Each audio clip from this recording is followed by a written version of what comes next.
and gentlemen, welcome to VA Memorial Stadium for today's OHSAA District Championship game. To honor America, would you please your eyes, gentlemen, remove your caps, and join us in the singing of our national anthem, the Star Spangled Banner.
Another beautiful day for baseball here at VA Memorial Stadium in Chillicothe.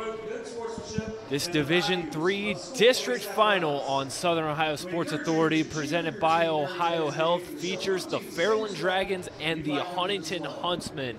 Both teams looking to leave a legacy and head on to the regional semifinal. Welcome into this live stream, everyone. Carson Francis along with Shane Combs. Shane, we have quite the game on our hands today. Yeah, we really do. So exciting, trip to the Sweet 16 on the line, and you get to this level, records become really irrelevant. A lot of times in baseball, in comparison to football or basketball, your record doesn't maybe tell the entire story. A lot of times you rack up wins throughout the regular season because you have great depth in the pitching or something like that. Other teams may come in with more losses, but in a one-and-done format, they might have a couple arms that take the mound, and they're really elite. So obviously this Huntington team checks all the boxes in terms of how complete they are, but at the same time, Fairland, their record a little misleading.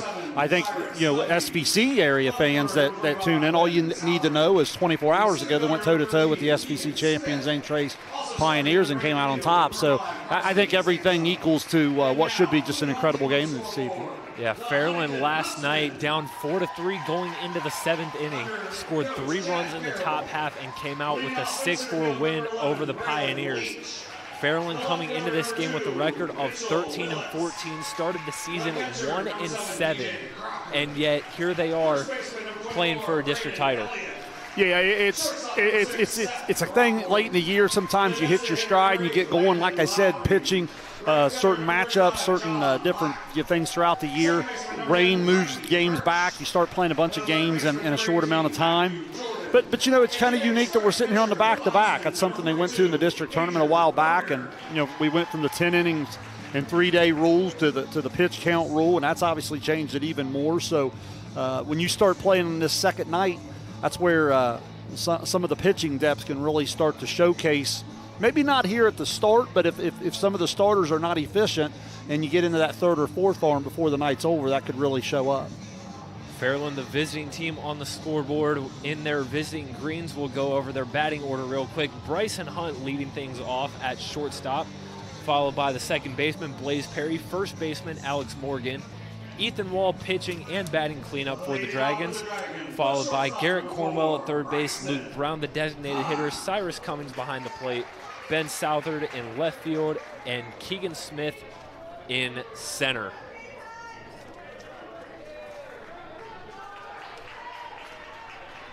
Huntsmen trot out Andrew Oyer on the mound to start this one.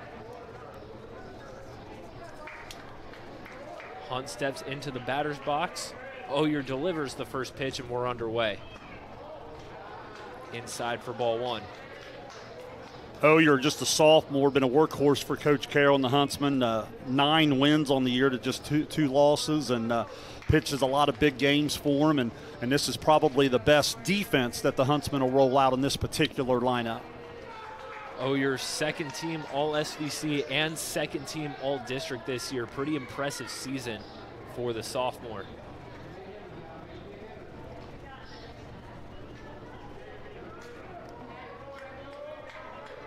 Oyer delivers the 0-2. This one sent into left field, foul. Sophomore settling into a big game, a great weapon to have in your corner there is SVC Player of the Year DJ Crocker there behind him, the plate. He obviously has been in a lot of big games, and a lot of times his ability just to call the game and settle his young right-hander in, that's a big asset for Coach Carroll to have behind the plate. Hunt takes this one outside. Count is up to 3-1. Huntsmen only have one district title in their school history. It was back in 2019. The Huntsmen were Division IV back then.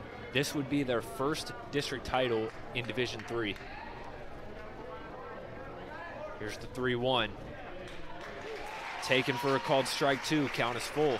Yeah, if I'm not mistaken, you mentioned there under Coach Yates, Division IV, the last time Coach Carroll was coaching here at Huntington, they advanced to the district championship. Can't remember the year now. I want to say they lost a close one. I want to say it was the Wheelersburg. Hunt fouls this one off.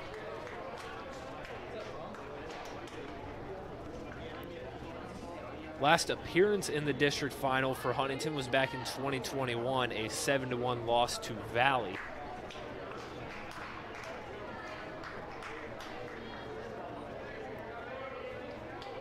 Oyer delivers once again. This one lined into left, and it's down for a base hit. Bryson Hunt with the leadoff single.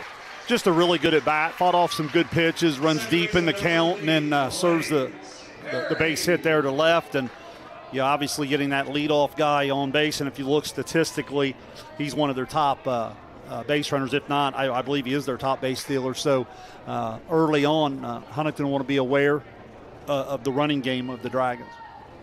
20 stolen bases on the season for Bryson Hunt.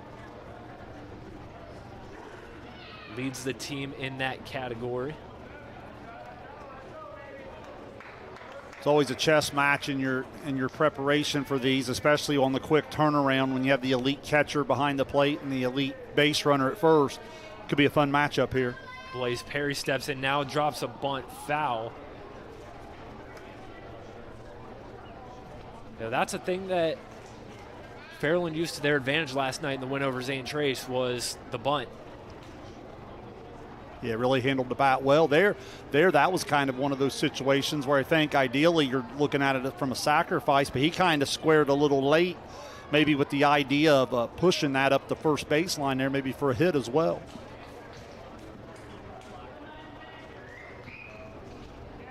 Oh, 1 to Perry. Tried to square around for a bunt, and Hunt goes, tries to pick him off, throws not in time. There's the chess match we're talking about. Huntington goes with a little modified pitch out. The runner kind of gets caught in no man's land. The throw goes down to first, and the speed of Hunt just simply beats the play. Huntington didn't really throw and catch cleanly, but I think even on a perfect throw, it would have been a bang-bang play, if not Hunt beating it anyway. Dragons have a runner in scoring position early. Blaze Perry looking to do something with it. Oh, you're looking back. The 1-1. Bunt popped up. Drop foul. Count as 1-2. Interesting early decision here, even with 2 strikes. I know statistically looking at it, Fairland's used the bunt quite a bit, as you said. See what they decide to do. Obviously, they'd love to play out in front here, get that guy over to third with less than 2 outs.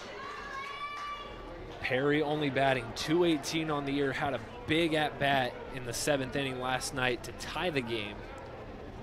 1-2 from Oyer. This one popped straight up. In for it is Throckmorton making the catch for out number 1. Well, both teams kind of trade opportunities there. You know, Fairland gets a little bit of, I wouldn't say a miscue, but certainly a little bit of a unique situation to allow the base runner to move up to second. Then you get an opportunity to move him over to third, unable to do so. So Huntington kind of puts himself in position to still get out of the inning, albeit you still have the 3 and 4 hole hitters up here in RBI situations.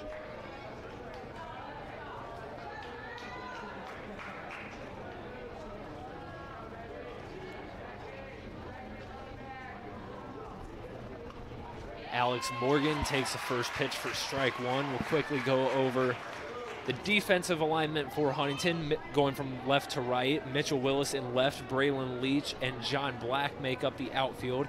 Infield from third over to first, Matthew Jordan, Seth Throckmorton, Frankie Hirsch, Braden Elliott at first. As Morgan takes a called strike 2. And then obviously DJ Crocker behind the plate catching Andrew Oyer. Morgan's been a pretty good 2-strike hitter throughout the year. Hits .329 on the year, but behind 0-2 here.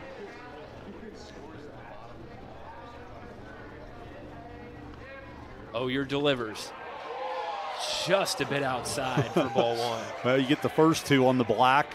And, again, that experienced catcher thought, well, why don't I go right back out there and try to cheat a little bit more out there. And that's what you're trying to do early in the game here. You're trying to figure out where's the zone going to be, and you're going to try to pitch to that particular strength. Oyer will try again. Another one outside. Count is even at 2 apiece. Swings Morgan back into the at-bat here a little bit. Again, just a 1-out situation. Good base runner, good speed out there at second. Huntington middle infield doing a really nice job in and out, just trying to shorten the secondary a little bit. Morgan 1 for 3 last night, single and an RBI sac fly. Here's the 2-2. Inside. Now from 0-2 to 3-2. Count is full for Alex Morgan.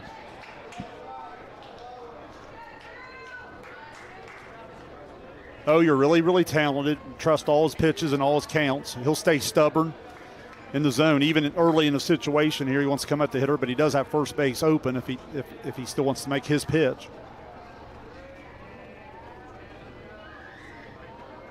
Oyer looks back, delivers the payoff. Chopped, and Crocker can't field it.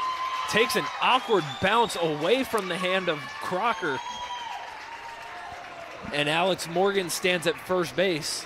I don't think he touched it. I think it came back foul. I think when he came up to field it off the bounce, luckily for Huntington, he missed. It kind of had a little bit of a wicket. It looked like kind of maybe a Dewey Daly wedge shot with a little bit of action on it, and it comes spinning back. And luckily DJ missed it, and it comes back foul. A good break for Huntington there. So yeah, what looks like an unlucky bounce for Huntington.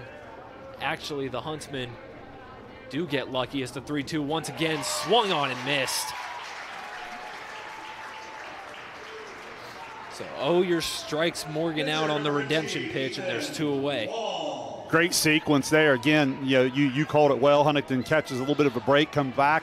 As I said, Oyer will stay stubborn with the off speed and got into chase there. Now you're in a 2-out spot. Again, Fairland's still in a nice opportunity with their 4-hole hitter up in an RBI spot. You certainly take that in the opening inning. Ethan Wall had the go-ahead 2 RBI single last night in the 7th inning. Also will get the starting pitching duty for the Dragons today as he looks at this one for ball 1. .373 with the 14 runs batted in on the year. Again, probably who you'd want up here in the early going for the Dragons. Good opportunity for them to play out in front. Good chance for Huntington to close the door and come hit. It's the 1-0. On the edge, strike 1.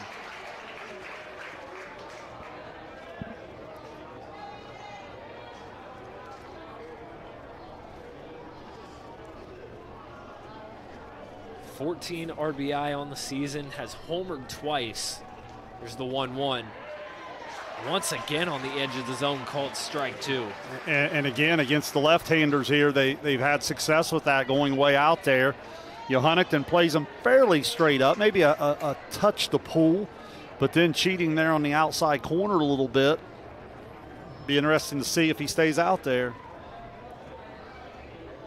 1-2 from Oyer. This one lined in, gets into center. Here comes Hunt. No throw to the plate, and Fairland strikes first. Well, just did a nice job with 2 strikes. Try not to, not trying to do too much. Just put a good swing on it. Hard ground ball. We talked about the other night how this is a ballpark that lends itself to offense. You hit the ball hard on the ground, and it's going to get through the infield in a hurry on the turf surface. Great effort out there at second from Hirsch, trying to knock it down, unable to do so, and Fairland plays out in front. RBI single for Ethan Wall as Garrett Cornwell now steps into the batter's box, takes it, called strike 1.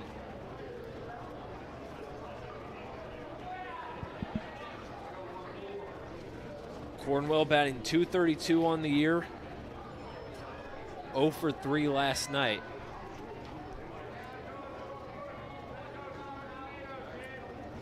Oh, 1 from Oyer, swung on and missed.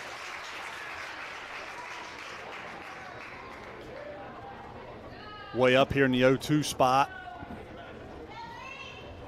See if he can extend the zone. This is where Oyer's so good when he gets ahead because, again, he's so stubborn with his off-speed stuff and he has such good command of it. Oyer delivers in the turf, ball 1. The best way I describe Oyer, too, what happens is when you're scouting him, his off-speed is such, in terms of plus pitches, that then the fastball gets on you. So a lot of times you find yourself, your eyes start to see the off-speed, and then the fastball kind of gets on you. This one chopped foul. Cornwell stays alive.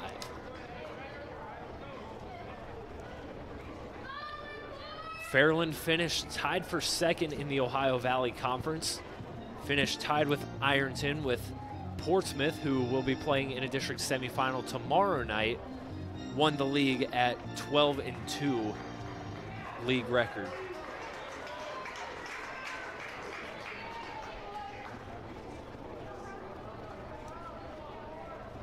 Oyer delivers the 1-2.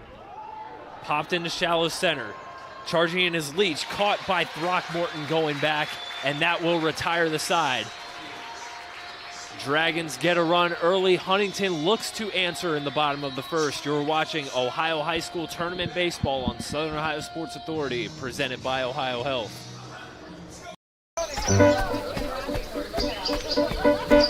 Mark. 6 months of training.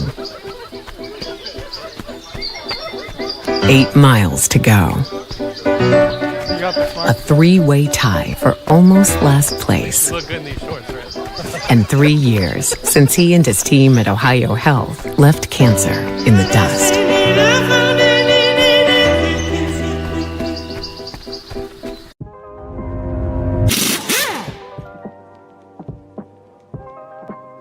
Hey, Mike Glockner here from the Glockner family of dealerships. Want to talk to you about our express service that we offer at every Glockner location. Did you know that you don't need an appointment if you need a routine service done to your vehicle? All you have to do is show up. No appointment necessary. Stop by and let us serve you at any Glockner location today. Back here at VA Memorial Stadium, Division III District Final between Fairland and Huntington. Ethan Wall taking over on the mound for the Dragons. Pitched the 7th inning of last night's game, recorded 2 strikeouts, and got the save.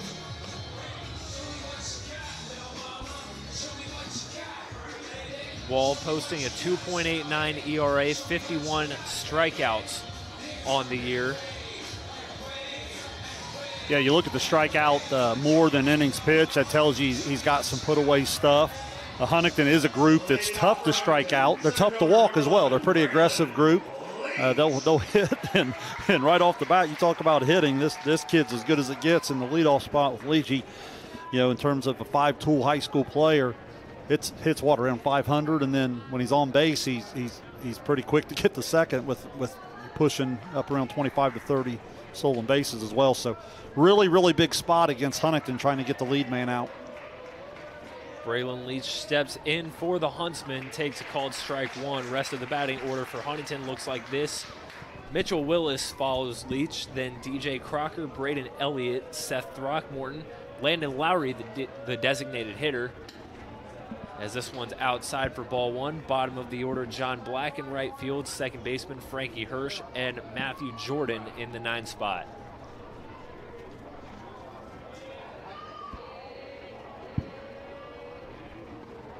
One taken for a called strike two.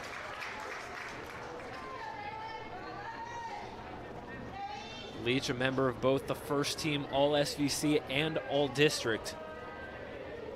1-2, fouled back. Tried to go up the ladder on him a little bit there. Again, a lot of times what's interesting early in the count, Carson, is the ability to throw the all-speed for a strike. The Huntington hitters, I said, pretty aggressive. They're going to hunt the fastball, and they're really going to attack that. The ability to throw the off-speed for strikes becomes a big pitch. Leach into left center. Under it is Southern making the catch for out number one. Good sequence of pitches there, mixed speeds. Went up the ladder on the fastball that was fouled back. He took a little bit off that, got him out in front a little bit, and as I said, that's a big out to keep him off the bases.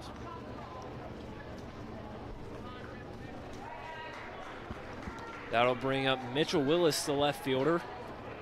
1 for 3 last night. Fouls this one back, strike one. Really good hitter, 375. Hits with pop into the gaps. Really good offensive player for him.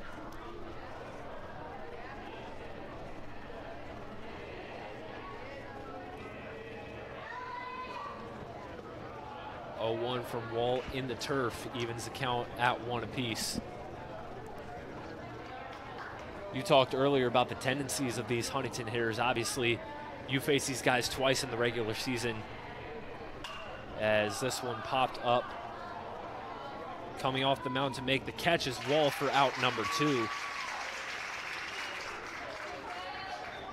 Yeah, and again, we talked about hunting the fastball there. If you look at the first 2 fly balls, they've been a result of well-located off-speed pitches where the hitter's been out in front a little bit, and you notice the pitcher coming off the mound there. At the higher levels of baseball, a lot of times you don't see that. I'll tell you, I'm a huge fan of the pitcher can catch fly balls. You know what I mean? It's one of those things. We're not the major leagues. That's one of your best athletes. Get off there and make a play.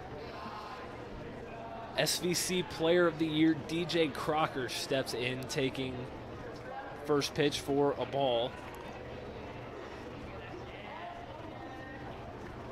Crocker also a member of the first team All-SVC in football this past season as well.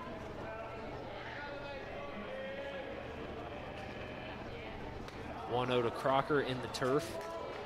Just terrific young man. Just been a staple for the Huntington program. That he's done a lot of winning here over the 4-year run, and again, as a pitcher catcher, playing the most important positions, and then anchoring their lineup right here in the heart of the order.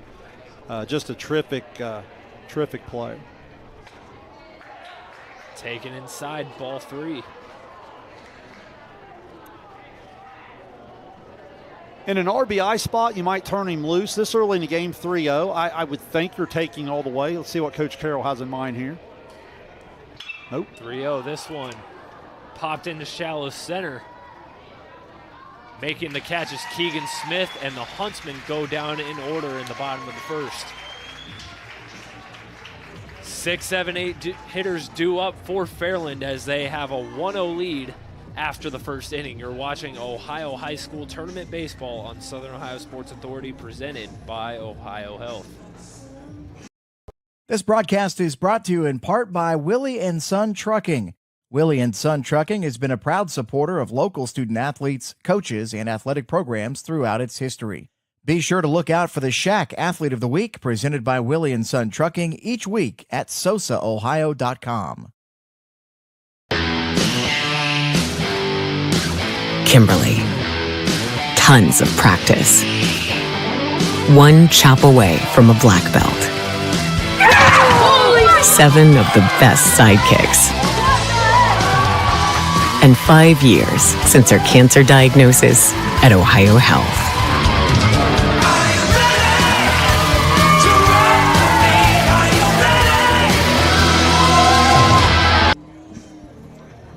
Top of the second inning, getting ready to start here for the Fairland Dragons as Luke Brown, the designated hitter, looks to get things going. Ethan Wall did a nice job on the mound in the bottom half of the first, sitting down the Huntsmen 1-2-3. Yeah, he did. He came out. He was able to throw both the off-speed and the fastball for strikes, able to get really all 3 of the hitters a little bit out in front, kind of inducing the fly ball. And it's certainly a good start for Fairland. Leading off for Fairland, designated hitter number 24, Luke Brown. Luke Brown, the junior, steps in to lead things off in the second. 0 for 3 last night.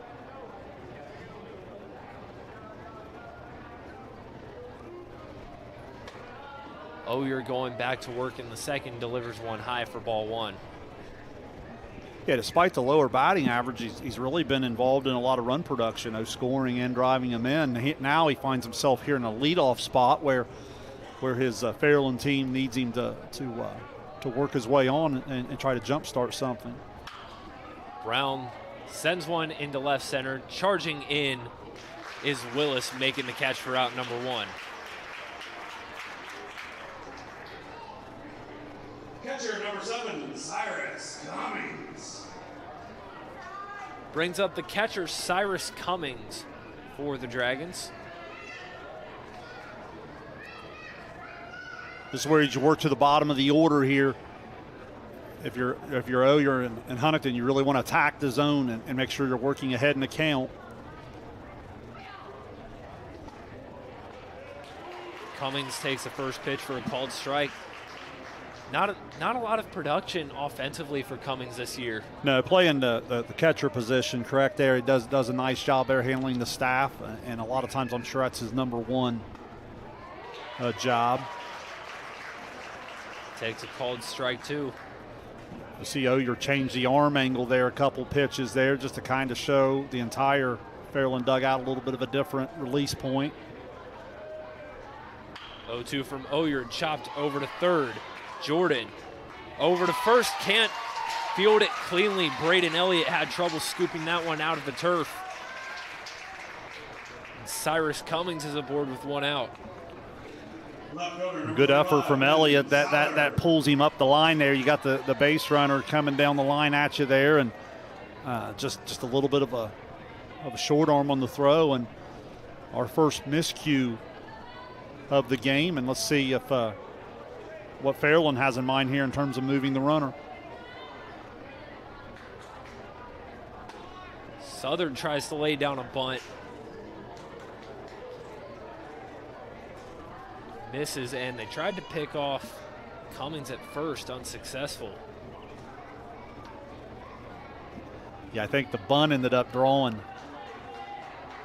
Elliott looked like Huntington was coming hard from both corners, where if Elliott was staying home there, I think they'd had him picked off.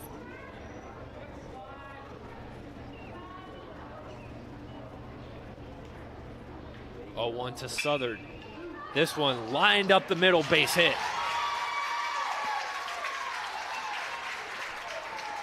Well, they take the bunt off. He slaps it on the turf up the middle, and it finds the hole. Off the bat, I thought it was a perfect opportunity for a double play. Shortstop unassisted, and it was just out of his reach. And, you know, now Fairland with 2 on and just 1 out. And down here in the 9 hole, you got to wonder if they're going to bunt these 2 over for the top of the order. Again, Huntington's bunt defense will need to be rock solid here. 2 on with 1 out for Keegan Smith. Smith steps out of the batter's box. Looked like that last pitch, too, just really perfectly split the difference between Throckmorton and Hirsch, where neither of them could get to it. Mm-hmm.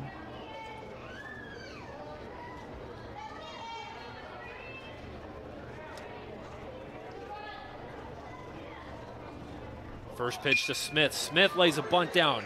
Right back to Oyer. Can't make the play is Throckmorton. And they're going to hold Cummings at third, but the bases are loaded for Fairland as they're back to the top of the order. Well, a lot going on there. First of all, Smith had stepped out, as you called there right before. He kind of asked the coach for the signal again to make sure they're on the same page. And it looked like he was trying to slap the bunt and obviously didn't want to bunt it that hard back to the pitcher. He did, and Huntington had a couple options there. Possibly get a lead runner at third. In that situation on the comebacker, he was going to try to go to the middle and turn two to get out of the inning. And just kind of threw it a little bit arm side of the shortstop. The ball gets to center field. Give Leach credit to be there to back it up. So now we're in a bases loaded, one out spot. And perfect situation for Fairland because they're coming back to the top of the order.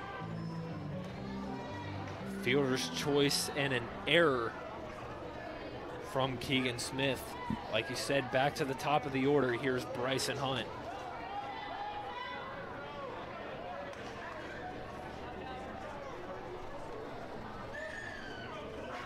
Oyer delivers. This one line foul. That's an interesting spot for Huntington here. It looks to me like they're going to go corners and mound 4-1, maybe twist it in the middle. The issue here is going to be the speed of Hunt. Unless he hits a really hard ground ball right out of middle infielder, he's going to have, or he's going to be a tough one to double up. So that could play a factor in the defense situation here. Gets past Crocker. In comes Cummings to score, and it's 2-0 Fairland.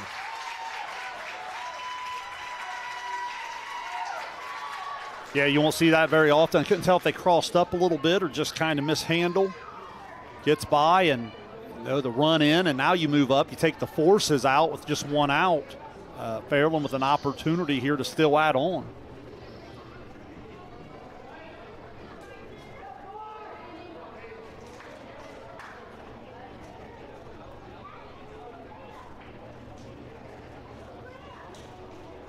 One to Hunt. In the turf. Counts 2-1. Well, it changes the at-bat a little bit here because if you look at the scouting report in terms of some of these top hitters here, this is certainly someone you don't want to let beat you here in an RBI spot with first base open. Hunt sends this one foul down the left field line. Also worth pointing out that Braylon Leach is playing very far to our left. There's a big gap in that right center field, so anything in that gap is almost certainly bringing home two. Yeah, has him scouted as Deadpool, and we've seen that a little bit with the quick bat, several foul balls down here toward the picnic area. 2-2. Fouled the other way. Hunt kid's an impressive player. You watch a lot of it, the things he can do to impact the game in a lot of different ways. Here, tough two-strike hitter. Oh, you're going to try to dial up his very best here. Could really use a strikeout.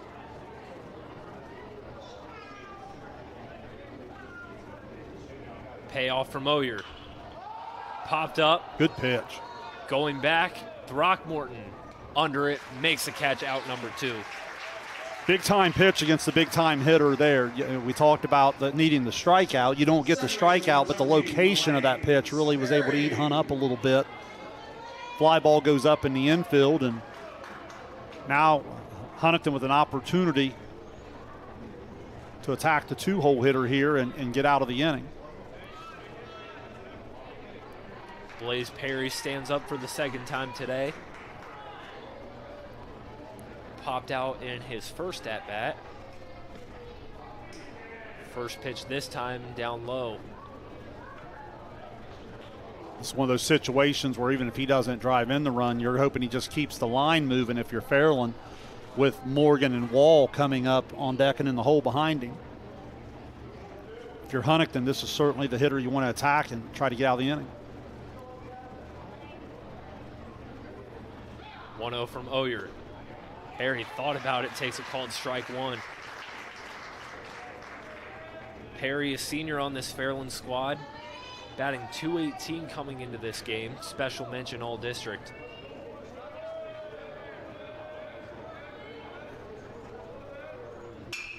Harry lined into the gap. Can't make the play as Black. 1 run will score. Windmill is on. 2 RBI hit for Blaze Perry. Dragons lead is up to 4-zip. Well, just a big-time senior at bat. We talked about it in the 2-hole there. Just gives good situational at bats throughout the year. In this situation with two outs, Fairland needed a base knock from their senior, and that's exactly what he delivered. He just kind of went with a pitch and threw it out there in to right center field.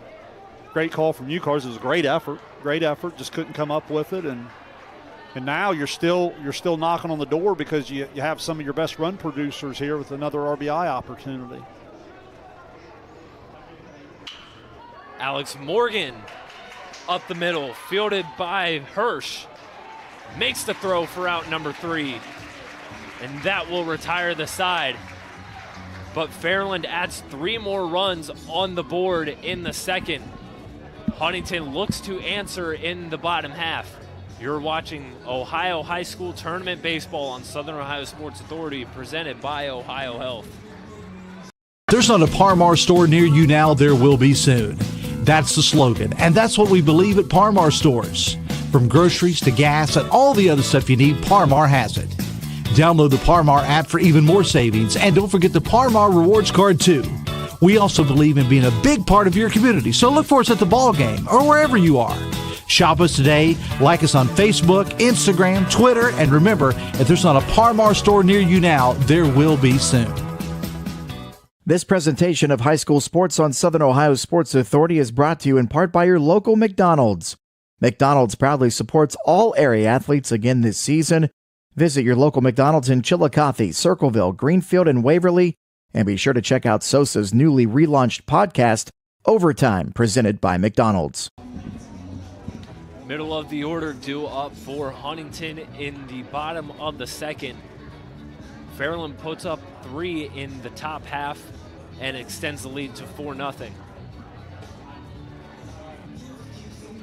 Well, really a couple errors there play a big factor. You had the ground ball on the throwing error across, unable to come up with the scoop, and then then on the bunt opportunity, I didn't hate the decision. From where we're sitting here, you have a couple options on that. You certainly could go to third and get the lead runner. As hard as it was bunted right back, it was more or less a ground ball. So I didn't hate the decision to go up the middle. I think if Huntington throws and catches, they probably turn double play. So again, a couple miscues opening the door, and when you're playing good teams, which is what you're only playing at this level, you can't give them more than 3 outs in an inning or you're probably going to give up a crooked number. Here's Braden Elliott standing in, takes a called strike 1.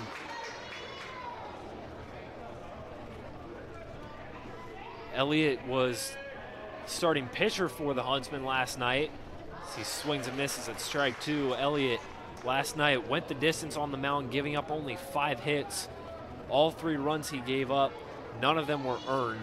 Struck out 8. As he swings and misses at that one, Elliott himself is down on strikes for out number 1. Shortstop number 6, Update Division II softball regional. Uniota is in a scoreless battle with Dover there through 2 innings. Got a lot of action going on around our coverage area. Softball regionals up at Pick Central in Division II and Division IV, as well as the Division III regional softball being played down at Ohio University. Seth Throckmorton already facing an 0-2 count. Well, we talked about finding out where the black is going to be for an umpire at the start of each and every game, and both pitchers and catchers doing a good job of stretching the limits. Swing and a miss there from Throckmorton. 2 up, 2 down on strikes. Ethan Walls going to work out there. Well, he's getting ahead, and I talked about it earlier that the Huntington group will certainly hunt the fastball and attack. Landon Lowry steps in there, the freshman for this Huntington squad. 0-1 swung on and missed again.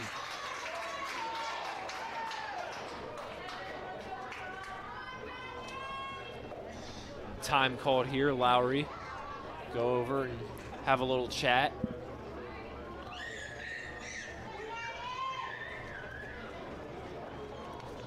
Coach Carroll just maybe doing a couple things here. Number one might be just trying to break the pitcher's rhythm a little bit.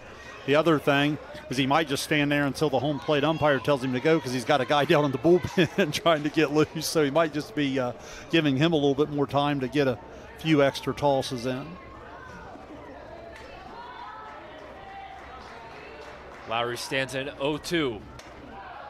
Just high, taken for ball one. I didn't want to say anything because I didn't want to jinx it, but Ethan Wall, 8 pitches, 8 strikes. Well, I'm glad you did because. But he gets this one, swung on and missed. 3 up, 3 down on strikes for Ethan Wall.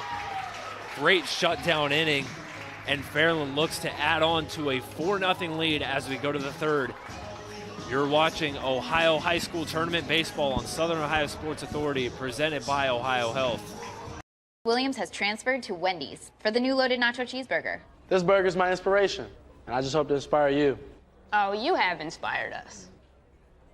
Thought we were doing names on the headband. Get it together. Choose wisely. Choose Wendy's new loaded nacho cheeseburger. Richer. Countless nights in the garage. 8 shiny new pistons. 1 very happy 16-year-old granddaughter. And 2 years since starting cancer treatment at OhioHealth.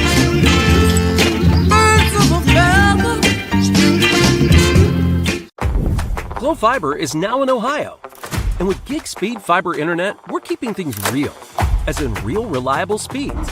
Real people who really want to talk to you. Not to mention, real simple pricing. Switch to Glo Fiber today to get real fast, real reliable fiber internet and your first month free. Glo Fiber is here. Welcome to Glo Ohio. Call 1-833-WANT-GLO or visit glofiber.com to switch today.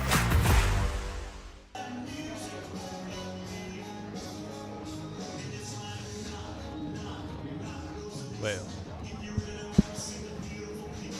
top of the third here at VA Memorial Stadium. Already we have a new pitcher for the Huntsmen. It's DJ Crocker moving to the mound. Yeah, we talked about the versatility earlier of DJ, obviously the ability to pitch and catch. And, you know, a lot of times throughout the year, they'll utilize his arm once, maybe a couple times a week. In this situation, it shows off Huntington's depth in terms of their pitching staff. Obviously had the outstanding pitching performance last night, and then tonight. And again, that wasn't all on Oyer there in that last inning. A few miscues that we highlighted that played a little bit of a role there.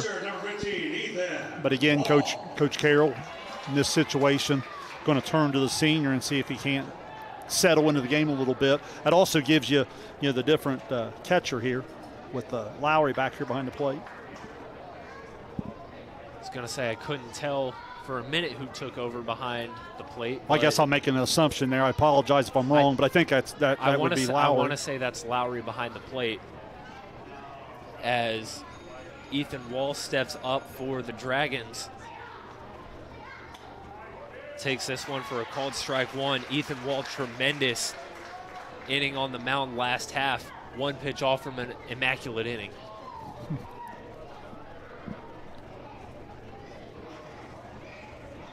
Oh, 1 from Crocker on the edge, called strike 2. Crocker will throw some really good velocity. Probably the biggest improvement throughout the second part of his career has been the off-speed stuff. Really, really good command, really good mound presence. 0-2 lined up the middle, down for a base hit.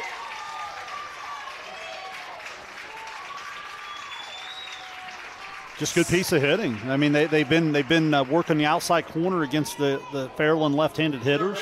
That time with 2 strikes, he just goes the other way and serves it in the left center. Second hit of the game for Ethan Wall.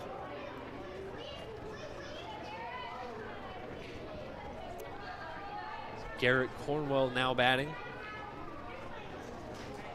Popped out to the shortstop in his first at-bat. This one gets past Lowry and moving up 90 feet is Wall.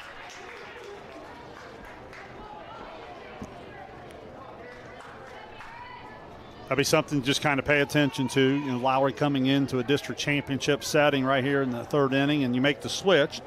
They've obviously worked together plenty all year, but this isn't just your everyday game, you know, when you consider the stage and so forth. So give the young catcher a second to settle in here, but this is a really, really big spot where Huntington can't afford to give any more. Here's the 1-0. Inside, ball 2. Fairland doing a great job of getting runners in scoring position early, and it's allowed them to take advantage as we saw in the last inning.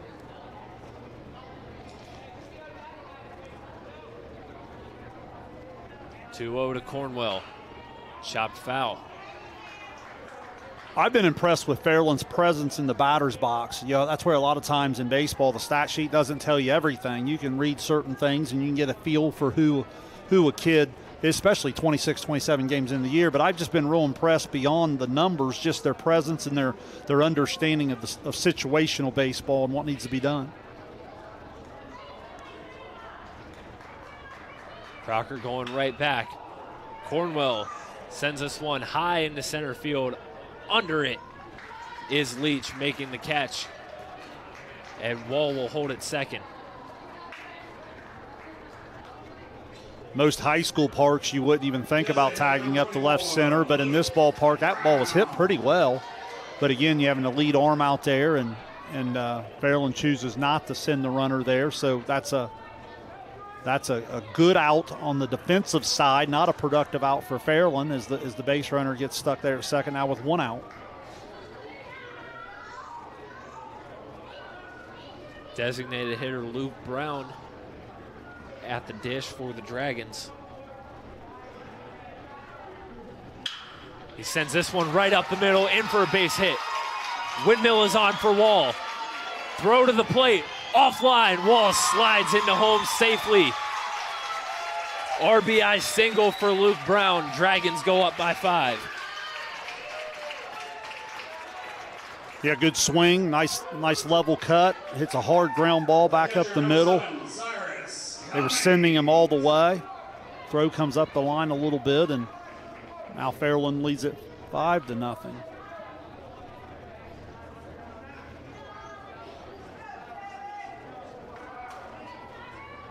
Cyrus Cummings now reached on an error last inning. Takes this one called strike 1.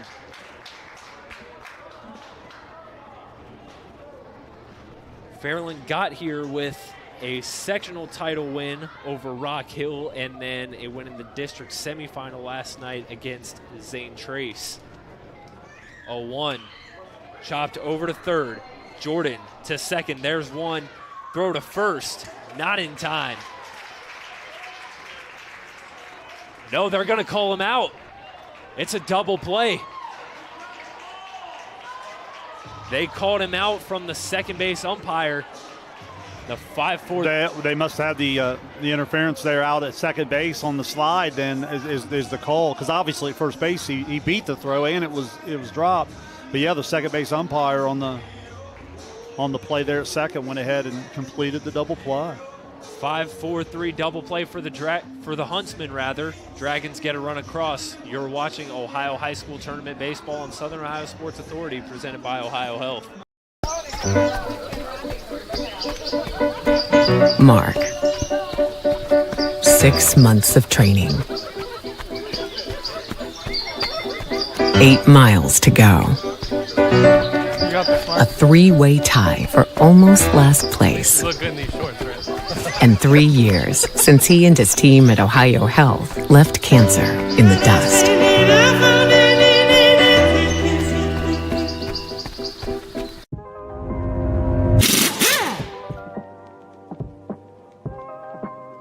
Hey, Mike Glockner here from the Glockner family of dealerships. Want to talk to you about our express service that we offer at every Glockner location. Did you know that you don't need an appointment if you need a routine service done to your vehicle? All you have to do is show up. No appointment necessary. Stop by and let us serve you at any Glockner location today. Ethan Wall going back to work in the bottom of the third inning on the mound. Do have 2 more nights of baseball out here at the VA this week. Tomorrow night, Division III district semifinals. Wheelersburg taking on Wellston, followed by Minford and Westfall. Those winners will square off Friday night in a Division III district final here at the VA. And Shane, you and Dewey will have the call on that one. Yeah, looking forward to that as well. Some really, really good pitching is going to take place here tomorrow night in those semifinal matches, and then when matchups, and then when you come back on Friday night, it's always a matter of what's left, in terms of the pitch count. But the 4 schools you just named have some outstanding number 1s, so expect some really, really good pitching tomorrow night. John Black set to get things going for the Huntsmen in the bottom of the third. Huntsmen last inning went down in order, all 3 on strikes.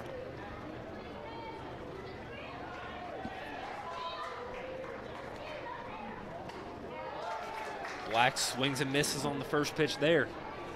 Huntington's an explosive offense. Certainly not time to panic here in the third inning. I mean, you're down 5. You need to get going a little bit. And I still think it's early enough to where part of Huntington's game is their speed game. So I still think there's an opportunity to still play your normal offensive game this early in the game.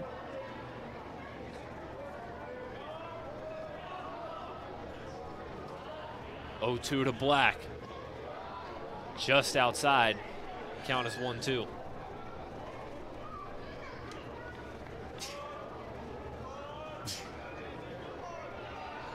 Wall goes right back at him. One fouled away. John Black batting .318 coming into this game. 12 RBI, has homered once. 0 for 3 last night. 1-2. Popped up. Coming in is Perry, making the catch for out number 1. Big out to start the inning here. We always talk about getting that lead man whenever you play a team that can come at you offensively in so many different ways. When you're able to retire the leadoff hitter each inning, it really starts to limit how involved the head coach can get down there in that third base coaching box in terms of putting things on. Frankie Hirsch tries to lay down a bunt. Pitcher's over his head. He was able to pull back for ball 1. Hirsch, another multi-sport athlete and also another freshman on this Huntington team. Honorable mention all SVC this past basketball season. Takes the 1-0, called strike 1.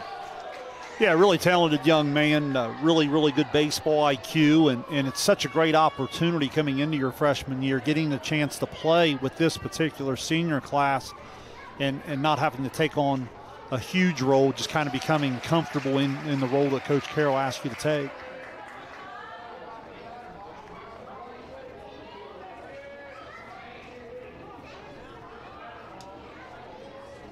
Ball goes right back at him. Hirsch flies one into center field. Going back, Smith making the catch. 2 away. Pretty good at bat, pretty good swing. Ball had some carry to it, hit it well. The Fairland fly ball defense has been really, really solid so far. If you're Huntington, probably the biggest adjustment Coach Carroll would like to see is maybe hit a little bit more top half the baseball, a little bit more ground ball, a little bit more line drive to see if your speed can start to impact the game a little bit. Matthew Jordan steps in, takes a called strike 1. 0 for 2 last night with a sac bunt. Jordan lined into right center, in the gap for a base hit, and this is going to be extra bases. Ball goes to the wall. Jordan, they'll hold him at second, but the Huntsmen have their first hit and first base runner of this ball game, and it's Matthew Jordan with a double. Yeah, holds him up at second there with 2 outs in the top of the order coming. I think that's probably the reason there. It's not worth it. By far the best struck ball for the Huntsmen through their order here. Finds the backside gap, and even with 2 outs, certainly in the right spot of your order to go here if you're Huntington. As you said, top of the order now for Huntington, it's Braylon Leach. Looking to drive in that first run of the game for the Huntsmen. Looks at this one outside for ball 1. Well, we talk about Huntington being able to go at all parts of their order, and there's a great example of it, with the 9-hole, the backside double. Outside ball 2. Leach singled, doubled, and scored 2 of Huntington's 4 runs in last night's win against Ironton. This is a tricky chess match here, Carson, and the reason I say that from a coaching perspective, a lot of times in your preparation, you'll come into games with certain guys you don't want to beat you, okay? So like with Huntington, you certainly, a Leach and a Crocker are right there at the top of that list. This is a unique situation, though, because even with first base open, now all of a sudden, even though it's the 3rd inning still, it's a 5-0 game. And the last thing you want to do is start nitpicking and just giving them extra base runners with them at the top of the order. So it really becomes a fine line here for Fairland. This one on the corner, called strike 1.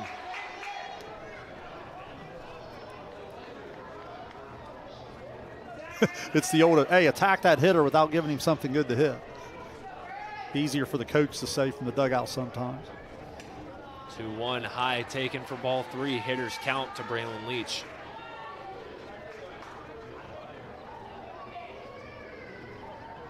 First team SVC and all district is Braylon Leach. Been a staple in this Huntington baseball program over his 4 years as he fouls this one back on an excuse me swing. The count is full with 2 outs.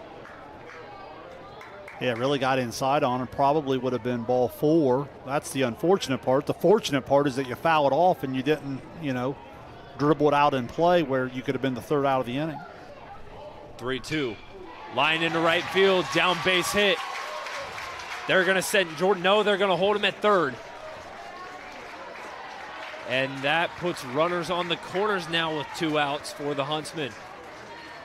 Great job, too, by the right fielder, Carson Stansom, getting to that ball quickly and making Huntington hold Jordan at 3rd. Yeah, well said. You don't get over to 3rd on the triple, and then what a great piece of hitting. That was a really good pitch, and he just tosses the bat out there and throws it in the right. Got one of the area's top base stealers at first. My guess is you'll take this first pitch and let him move up into scoring position. Although with 2 outs, if he likes the pitch he sees, he'd go and rip at it. Leach dances a little bit out at first, does not go as Mitchell Willis takes a called strike 1.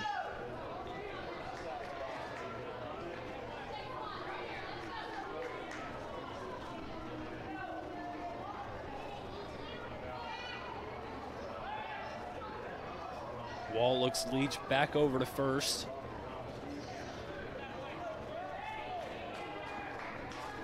Leach goes.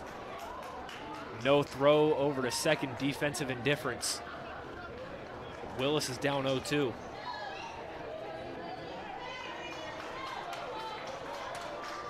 So now a base hit with the speed of Leach definitely would cut this lead to 5-2 most likely, but you're in the 0-2 hole. 0-2. Fouled back.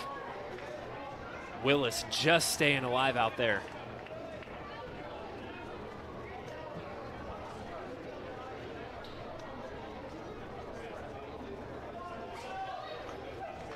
Huntsmen in search of their first district title since 2019. It was back when they were Division 4. They have never won a district in Division 3.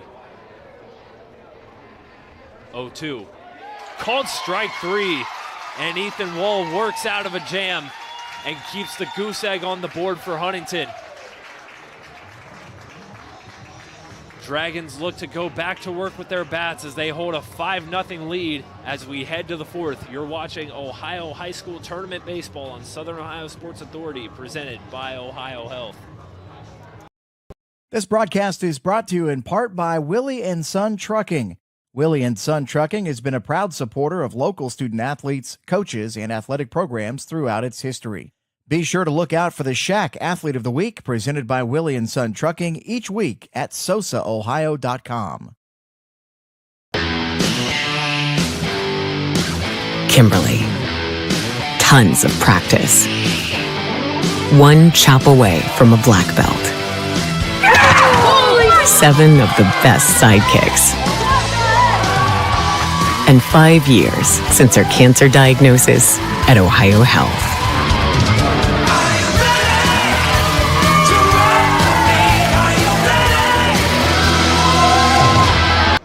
Here in the fourth inning at VA Memorial Stadium, Fairland out in front of Huntington 5-0, as it'll be Ben Southern due up for the Dragons.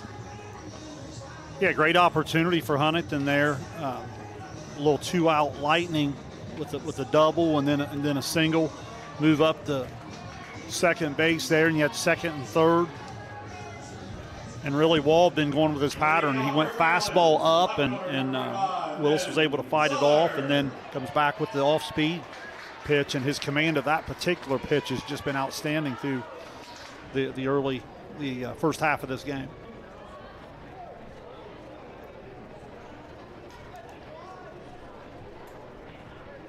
Southern in the batter's box. Takes a called strike one as DJ Crocker enters his second inning of work in relief on the mound.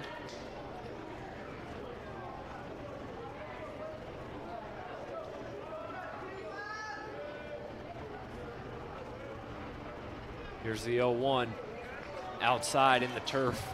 Count is even at 1-1. Dragons last season finished 19-5, were champions of the OVC but lost to Eastern Brown in the district semifinal. Dragons in search of their second district title in the last 3 years as Southern pops this one over to second base, and it gets past Frankie Hirsch. And that'll go down as an E4. Yeah, it's one of those VA specials where throughout the year, you know, you're playing the grass surface and that ball comes off, again with a little bit of English on it, and that last hop just got on him quick and ended up eating him up a little bit. Seen it all year. Being on the turf gives the baseball a little bit of a mind of its own. Some teams have a little bit of struggle adjusting. Some coaches will tell you their defense struggles no matter what surface they play on.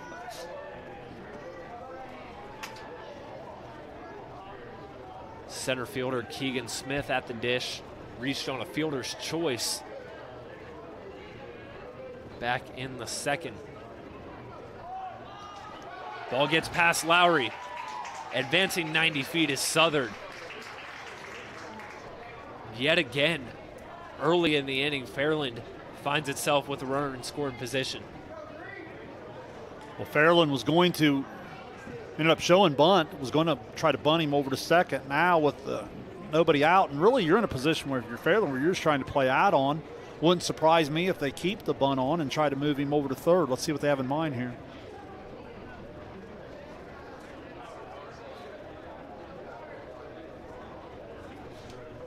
Crocker looks back, delivers the 1-0. Called strike one. Smith hesitated on the bunt attempt.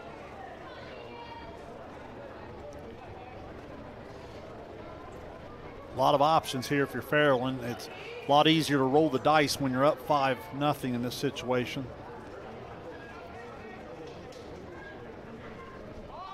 Smith, half swing, up the middle, Throckmorton making the throw to first for the out. Southern does move up 90 feet. Well, we've seen a little bit of that throughout the day from Fairland, where they'll kind of move the hands up the bat and they'll just kind of slap it a little bit, and really earlier, that was the time where they almost slapped it into a double play, and Huntington was unable to convert and throw and catch. But in that particular case, Crocker falling off first base side, he was able to bunt it just past to the shortstop and move the runner up. Southern 90 feet away, Bryson Hunt takes one low for ball one. Hunt, pretty illustrious athletics career at Fairland. Two-time first-team All-District in football this past season, was a 1,000-yard receiver, first-team All-OVC, and played in the North-South All-Star game this spring as he sends one, pops one up for Frankie Hirsch, making the catch. Out number 2. Great adjustment there from Hirsch. That ball off the bat looked to have eyes for right center field there, and he was able to drop step and just kind of play. Oftentimes you misplay that ball, jump a little early, whatever. He stayed on his feet and got back behind it. That's a big out from a really good hitter.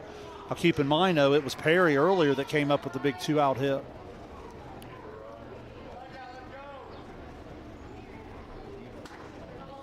Perry takes the first one outside.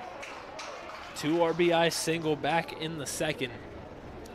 Southern 90 feet away, looking to bring another run home for the Dragons.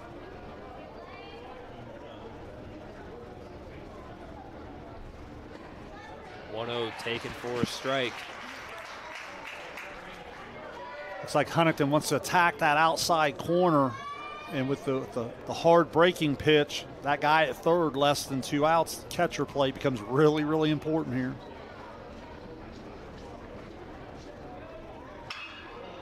Harry pops one up in foul ground. Elliott under it makes a catch, and the side is retired.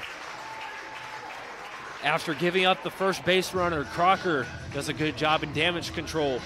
No runs across for Fairland as we'll go to the bottom of the 4th. You're watching Ohio High School Tournament Baseball on Southern Ohio Sports Authority, presented by OhioHealth. There's not a Par-Mar store near you now, there will be soon. That's the slogan, and that's what we believe at Par-Mar stores. From groceries to gas and all the other stuff you need, Par-Mar has it. Download the Par-Mar app for even more savings, and don't forget the Par-Mar Rewards Card too. We also believe in being a big part of your community, so look for us at the ball game or wherever you are. Shop us today, like us on Facebook, Instagram, Twitter, and remember, if there's not a Par-Mar store near you now, there will be soon. This presentation of high school sports on Southern Ohio Sports Authority is brought to you in part by your local McDonald's. McDonald's proudly supports all area athletes again this season. Visit your local McDonald's in Chillicothe, Circleville, Greenfield, and Waverly. And be sure to check out SOSA's newly relaunched podcast, Overtime, presented by McDonald's. Welcome back to VA Memorial Stadium. We're about halfway through this one with Fairland out in front, 5-0 on Huntington. You have a final score update from a Division II district final down in Athens. It is Washington Courthouse defeating Jackson by a 3-1 final. Blue Lions going back to the Sweet 16. The outstanding group there, Courthouse, and that's some high-level baseball when you start reaching that level in Division II. And also in the softball update, Dover 3, Unioto 1 going into the 5th. That game was tied 1-1, and Dover hit a 2-run homer to break that tie. So again, 3-1, the Lady Sherman's trail going into the 5th. Number 7, DJ Crocker. Back to this one here. Bottom of the 4th inning, DJ Crocker set to lead things off for the Huntsmen.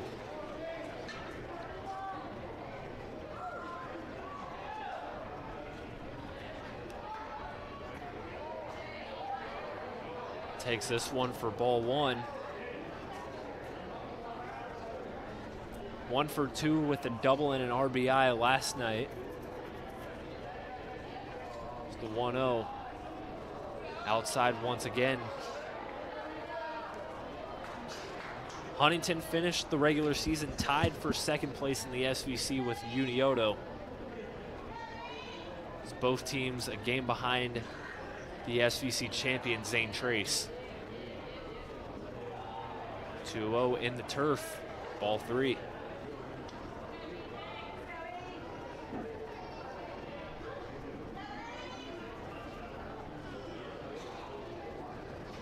swinging away on this pitch and back in the first, hit the fly ball to center. See how they handle this situation leading off an inning. Stoppage in play as our public address announcer John Bruce puts the organ music on.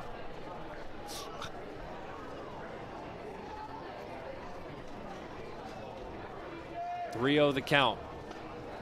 Take all the way, strike one.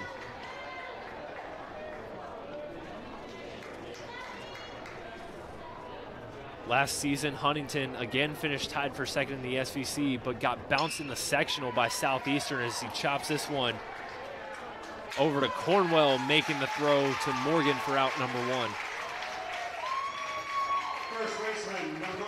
It's a good battle back to get a really good hitter to start the inning there. You fall behind 3-0, you throw the called strike, then you get the ground ball and the good strong arm across the diamond there. Braden Elliott up once again. Struck out back in the second. Was the first victim of that near immaculate inning from Ethan Wall. As he takes a hack at this one. Down low for strike one. Yeah, you look through the book there, 10 outs. He's had, what, four strikeouts and 5 fly balls. So he's really been mixing speeds well. Taking called strike two.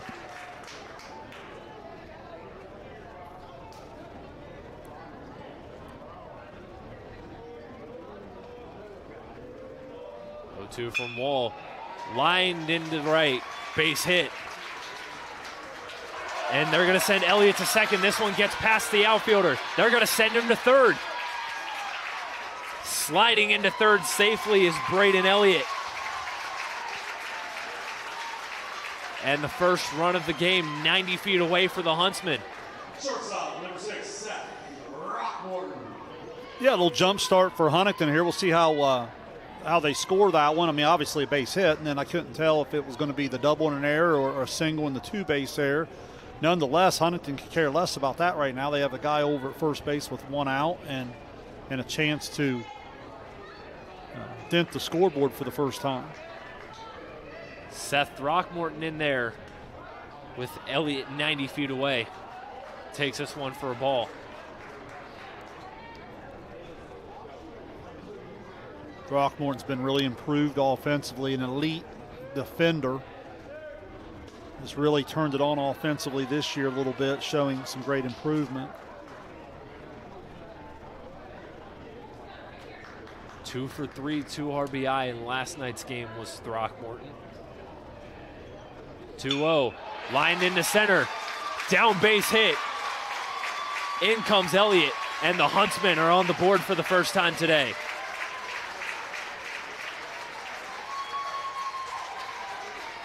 RBI single from Seth Throckmorton. Huntington puts a dent into the deficit.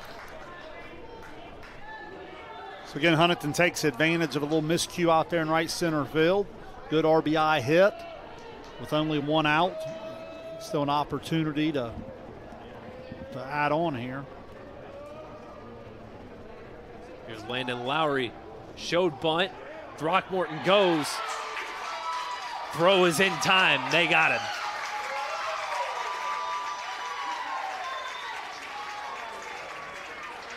Great throw by Cyrus Cummings to get that out. And there's 2 away with no one on. Big play. Again, Huntington, the speed game's a big part of what they do. And you're right, that was a great throw. Lowry lines one, and Hunt goes up and makes the catch for out number 3. Dragons surrender a run, but don't give up anything further. We'll head to the 5th with Fairland holding a 5-1 lead on Huntington. You're watching Ohio High School Tournament Baseball on Southern Ohio Sports Authority, presented by OhioHealth. Williams has transferred to Wendy's for the new loaded nacho cheeseburger. This burger's my inspiration, and I just hope to inspire you. Oh, you have inspired us. Thought we were doing names on the headband. Get it together. Choose wisely. Choose Wendy's new loaded nacho cheeseburger. Richer. Countless nights in the garage. 8 shiny new pistons. one very happy 16-year-old granddaughter. And 2 years since starting cancer treatment at OhioHealth.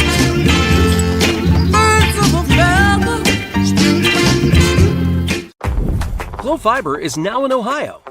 And with gig speed fiber internet, we're keeping things real. As in real, reliable speeds. Real people who really want to talk to you. Not to mention, real simple pricing. Switch to Glow Fiber today to get real fast, real reliable fiber internet and your first month free. Glow Fiber is here. Welcome to Glow Ohio. Call 1-833-WANT-GLOW or visit glowfiber.com to switch today.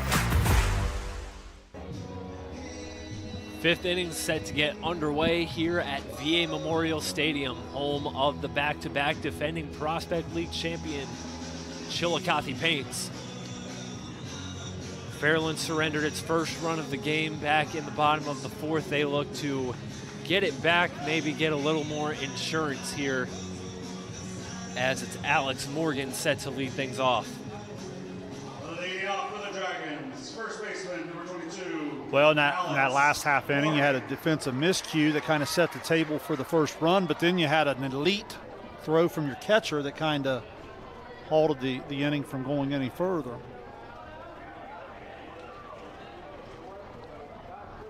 Crocker back to work on the mound. Delivers ball 1 to Alex Morgan. Morgan 0 for 2, strikeout, ground out so far on the day.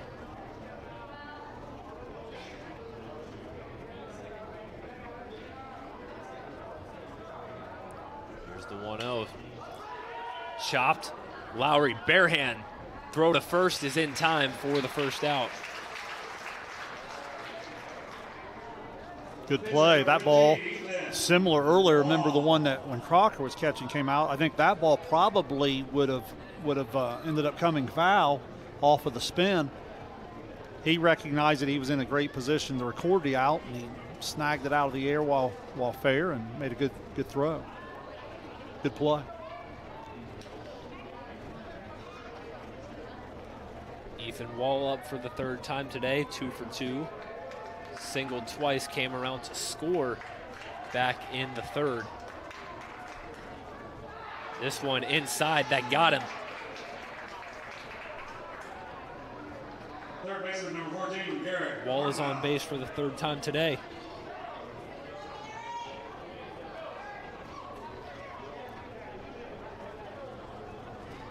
Drew Clark, the head coach of the Dragons in his first season at the helm for Fairland. Graduated from Fairland in 2002 and spent many years coaching in the youth programs down there. He replaces Michael Hill, who coached the team from 2019 to 2023. Just outstanding athletic programs down there. If you think about it, it's been a sports factory and a lot of different sports, boys and girls. Fairland girls basketball making the state tournament back-to-back seasons. They've had some really good years in boys basketball too over the years, and then their football program's been on the rise over the last few years as well. Well, and that's obviously got a lot to do with talent and athleticism and so forth, but a lot of that's created over and over and over through the Little League programs, through the culture of the community and so forth. So certainly something being done right down there in terms of the way their athletic programs have grown. Called strike one. Count is even at 1-1 to Garrett Cornwell. 2022, the Dragons won the district title right here at the VA, a 3-0 win against Meggs. Dragons would then knock off Minford in the regional semifinal before falling to Liberty Union in the regional final.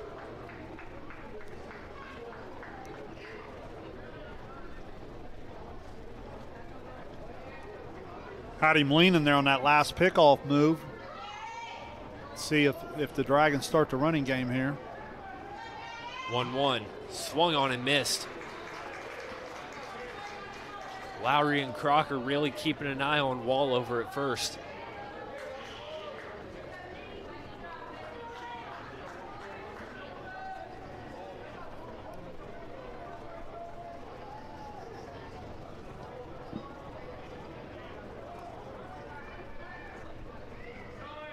Crocker pickoff attempt, no good.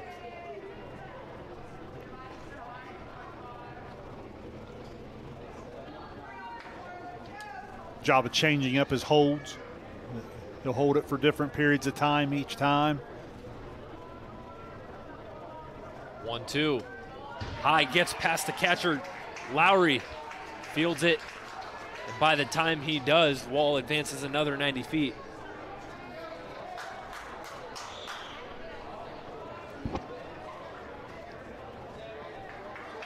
With one out once again, Dragons have a runner in scoring position, looking to get that one run back that they gave up the last inning.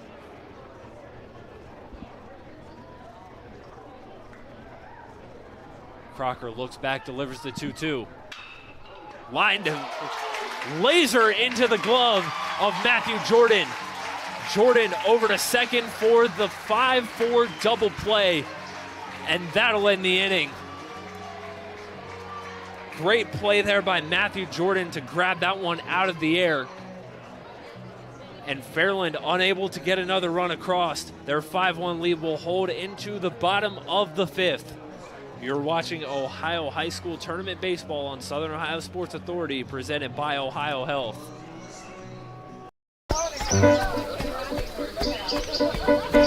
Mark. 6 months of training. 8 miles to go. A 3-way tie for almost last place. Look good in these shorts, right? And 3 years since he and his team at OhioHealth left cancer in the dust.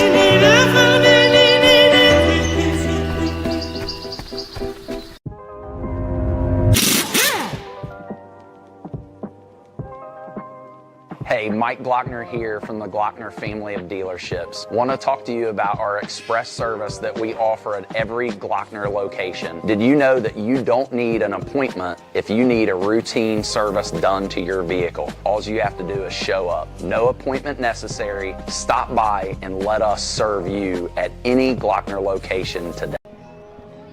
Back here at VA Memorial Stadium, bottom of the fifth. Fairland leading Huntington 5-1.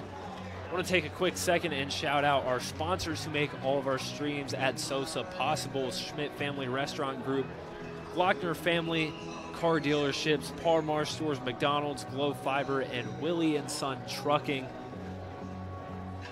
Part of the group that makes all of our streams possible, from fall sports, football, volleyball, soccer, basketball in the winter, and baseball here at the VA in the spring. Yeah, just unbelievable coverage made possible by them. I know as a coach myself, someone who's been involved in high school sports now for 30 years as a coach and an athletic director and administrator, just can't thank them enough to allow you guys to do what you do. John Black fouls this one away to start the bottom of the fifth. So there's a ball on the field, stoppage in play. During the spring, we are kind of confined to the VA for our streams during baseball season, as Black grounds this one over to Hunt. Throw to first in the turf. And Morgan has trouble with it. Black makes a run for second, and they will hold him there. I believe that's going to be ruled a single with an error for John Black.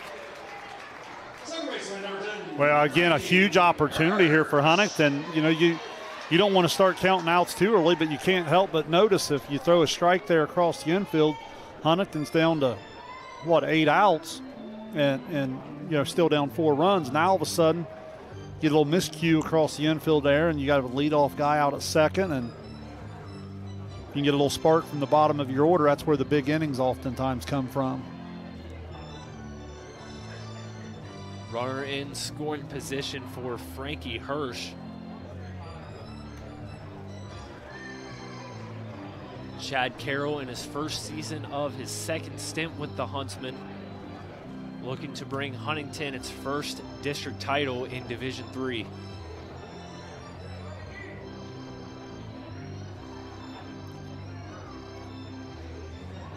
Hirsch really squared him up well, hit the ball deep last time. out there in left center field. Black standing on second.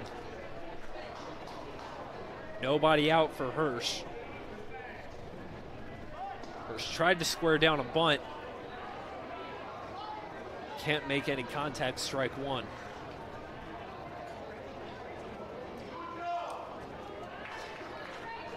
Fairland coming hard from third base there, sending the shortstop over to third. So a couple options. You're going to bunt. You can push that ball hard toward the second baseman.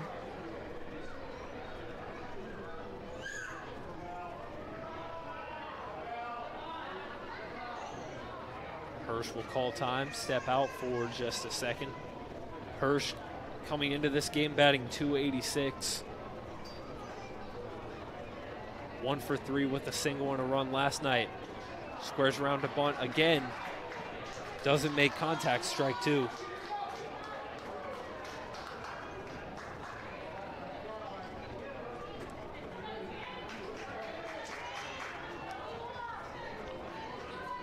Now in the 2-strike situation, we'll see if the bunt comes off, see if he can get a ball in play. 2 outside for ball one. In this situation defensively, if you're Fairland, the number one thing you care about on any type of ground ball is just getting the out. With a 4-run lead, you don't want to get cute with good speed going down the line and allow another base runner. 1-2 outside. Count is even at 2-2. Good discipline there from Frankie Hirsch.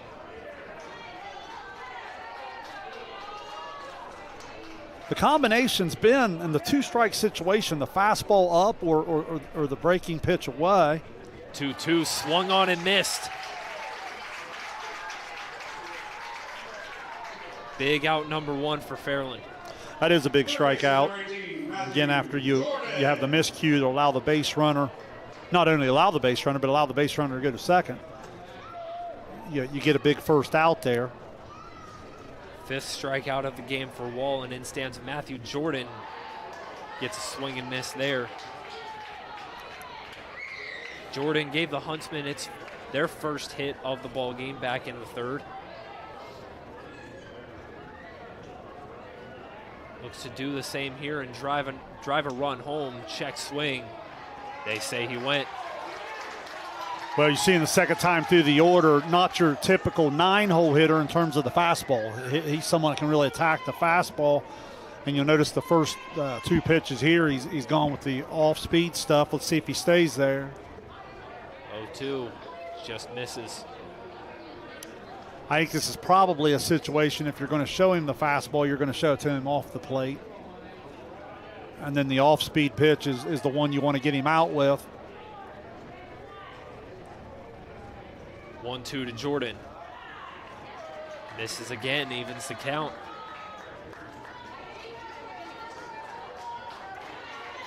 Good discipline. You got an all-Ohio talent on deck here with a 4-run lead. You want to attack. This could be an opportunity where the bat flips in Jordan's favor. Payoff, swung on and missed. Jordan down on strikes for out number 2. After giving up the leadoff hit, Ethan Wall strikes out 2 in a row. Hey, give Wall credit. He stayed stubborn with his pitch. He knew what he needed to do to get him out, and a lot of times, the catcher and the pitcher there on the call will give in a little bit, but he stayed stubborn with his stuff.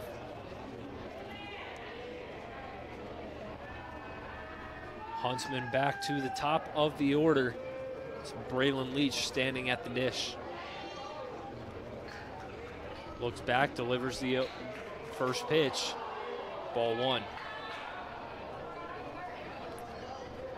If I remember correctly, we were in this situation, different base runner at second, but with 2 outs, a couple innings back here, and this is when we had the base hit to right, and you called it well. The right fielder did a real nice job attacking the baseball and saving the run at that moment. 1-0 outside. I believe it was Leach who made the hit there, but it was a great job by Sansom covering that ball and holding Matthew Jordan at third. 2-0. Called strike one. Winner of this game advances to the regional semifinal on May 30th at 5 p.m. down at Bob Wren Stadium at Ohio University. 2-1. Gets past Cummings. And John Black moves an extra 90 feet away. Even bigger opportunity now for Braylon Leach with 2 outs. This is a great opportunity for Huntington. Even with 2 outs, you're certainly right at the part of the order when you're trying to make up 4 runs. You're in a situation now with one of your top hitters ahead in the count, 3-1. 3-1 to Leach. Taken for strike 2, count is full.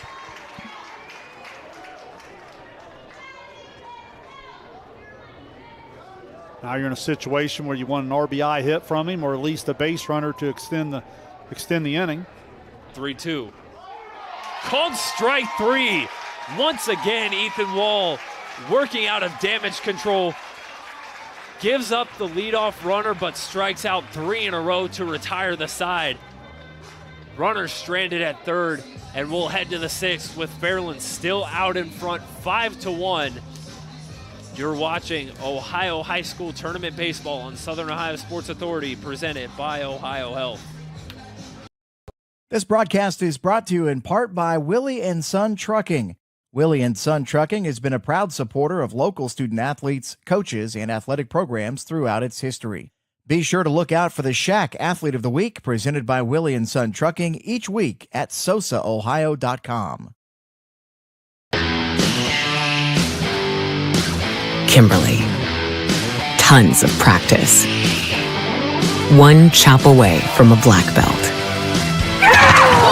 7 of the best sidekicks. And 5 years since her cancer diagnosis at OhioHealth.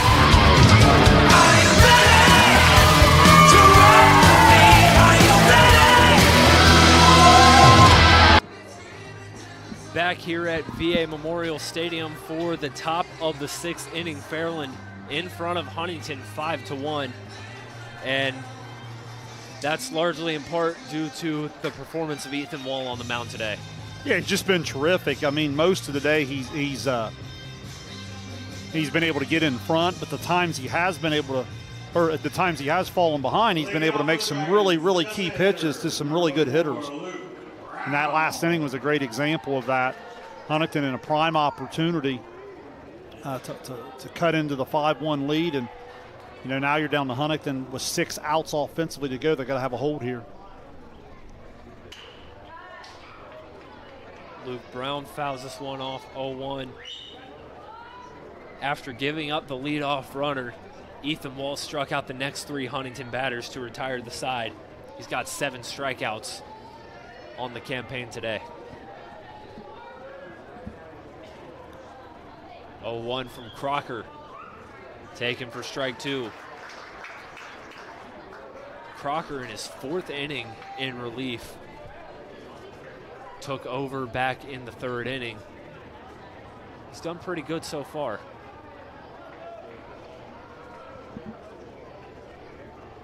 0-2. Swung on and missed, but this gets past Lowry. And Brown is going to reach base safely on the drop third strike. The catcher, number 7, Cyrus Cummings. Really good action on the off-speed pitch. Just catches a little bit of that turf and skips away. And if you're Fairland, you don't really care how you get them down there. You'll take the leadoff base runner as you're looking to add on. Baseball, we always say that slam range is where Huntington's still at here. If you're Fairland, you'd love to stretch this thing out to a 5-run lead. Cyrus Cummings now at the plate. Takes one inside for ball 1. Fairland's done a great job all game long, too, of getting base runners on early.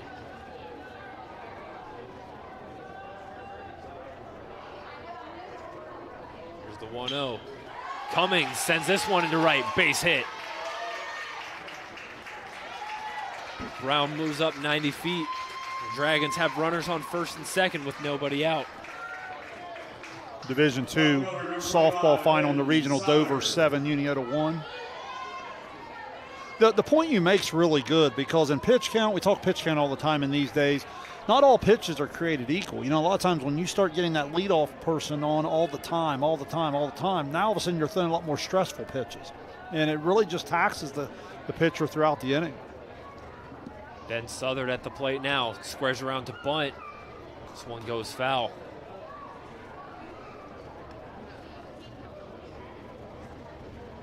Huntington crashing hard from first base. You'll recognize the huge secondary lead that Fairland's able to get.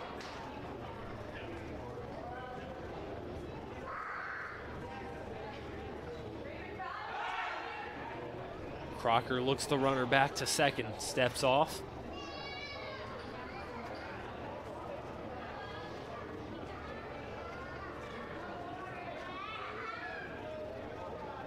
Oh, 1 to Southern. Bunt foul again, strike 2.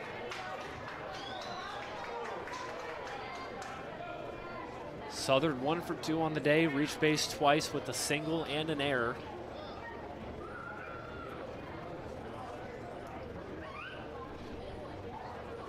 A lot of the bunting opportunities Fairland's had today, it hasn't really been the traditional sacrifice where you square early to give yourself up. It's been a lot of handling the bat, a lot of slap, late squared, looking to punch the ball to a certain area.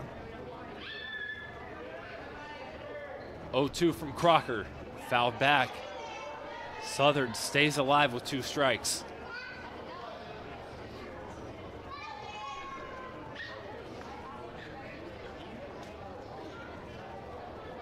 First base occupied now on the strikeout. The batter would be out. As a catcher, you want to recognize the lead runner if you're able to drop and block. 0-2 in the turf, ball 1.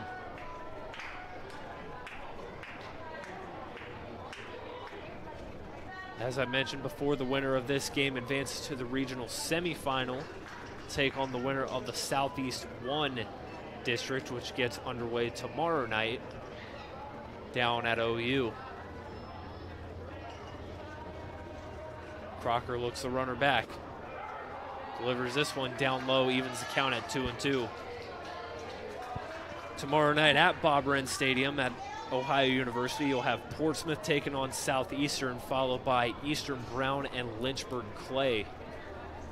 Winner of those two play in the district final on Friday. 2-2. This one chopped down the third base line and foul.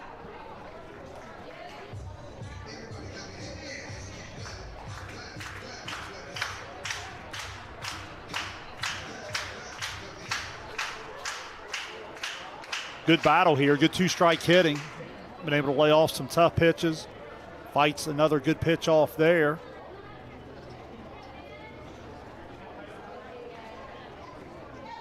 Nobody out. If you could record the strikeout, you'd keep your force plays. If you're Fairland, you'd at least like to make a productive out and move the runners. Just a payoff from Crocker awaits.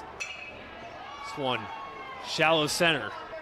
Under it is Black, who makes the catch. Both runners hold, and there's one away.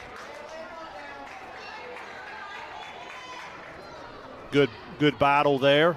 Crocker ends up winning it with the soft contact on the fly ball to right field. Good throw to the cut. Now with 1 out, you're in that same first and second situation.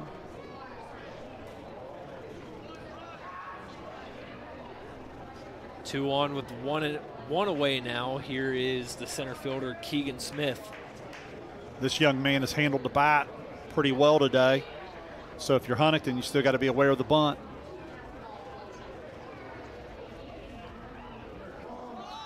Smith tried to square around to bunt.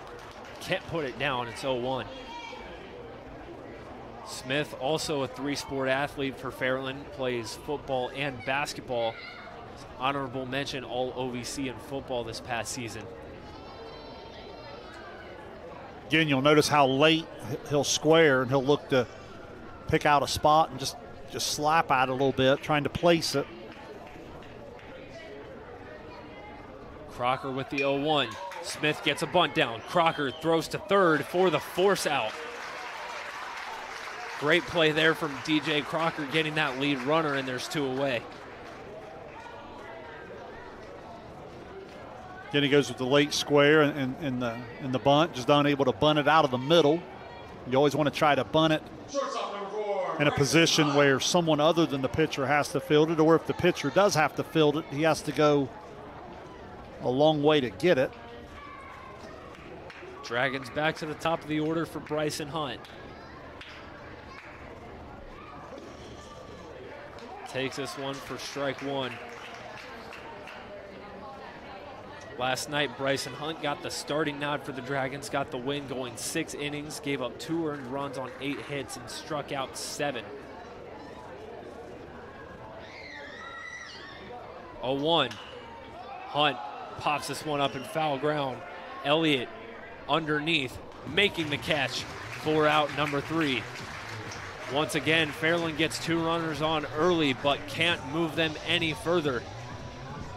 Huntington down to its final 6 outs as we head to the bottom of the 6th. Fairland leading 5-1. You're watching Ohio High School Tournament Baseball on Southern Ohio Sports Authority, presented by OhioHealth.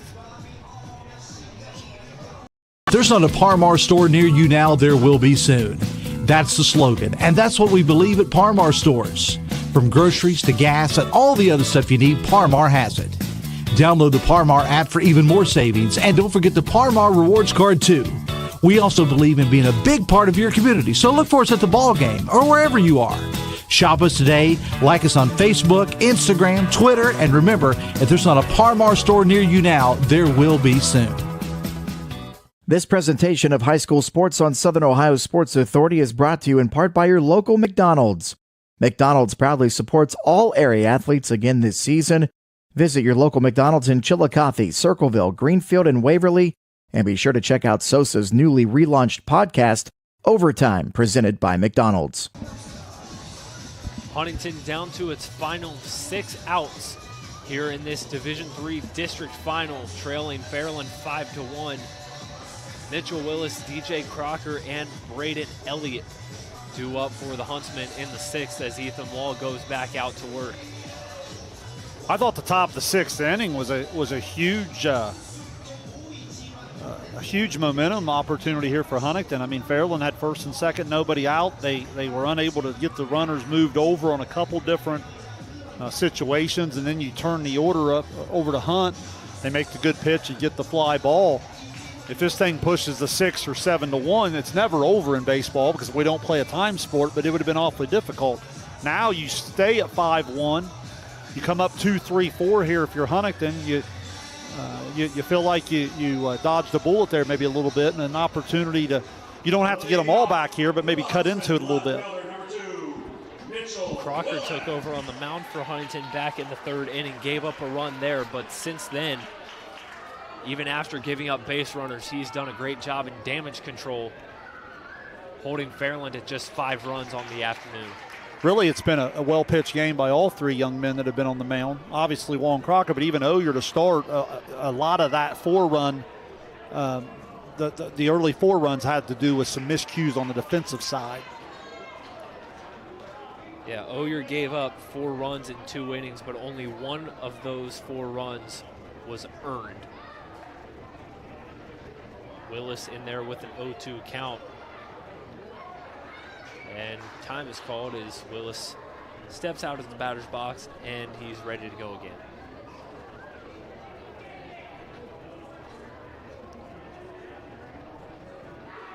Oh-2 from Wall. Down in the turf. Really, that's where baseball stats are funny, too, because, on the miscues, who gets the air, who doesn't, or whatever, it's a team sport. Or maybe I should have thrown it better, maybe you should have caught it type of thing, you know what I mean? But we have to be able to throw and catch and record those outs. 1-2. Struck him out. Down on strikes goes Willis for the 2nd time today.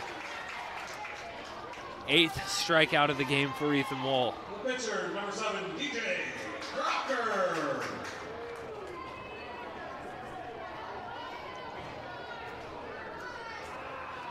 That brings up DJ Crocker now.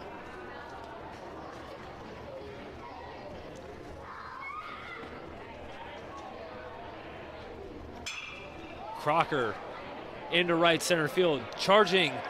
It's gonna drop, and Crocker's got extra bases. Smith fields it at the wall. Crocker to third, and he will stand up at third base with a triple. Big hit from the SVC Player of the Year. Yeah, big time swing, goes with the pitch and drives it deep right center field. That ball's well out of many, many high school parks. That ball was hammered. And credit a great effort from the outfield there to keep that from being an inside the park home run with the speed of Crocker there. Well, stoppage in play here is they're telling Coach Carroll he's got to stay in that box. Well.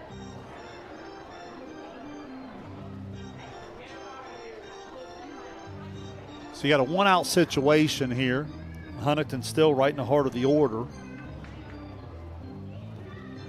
You want to get the second run in, but now when you consider you're down to 5 outs to play with, and you need 4 to get even, you'd like to get a little greedy here, right? You'd like to knock that run in, but do it while still maybe jump-starting a new rally, within the inning.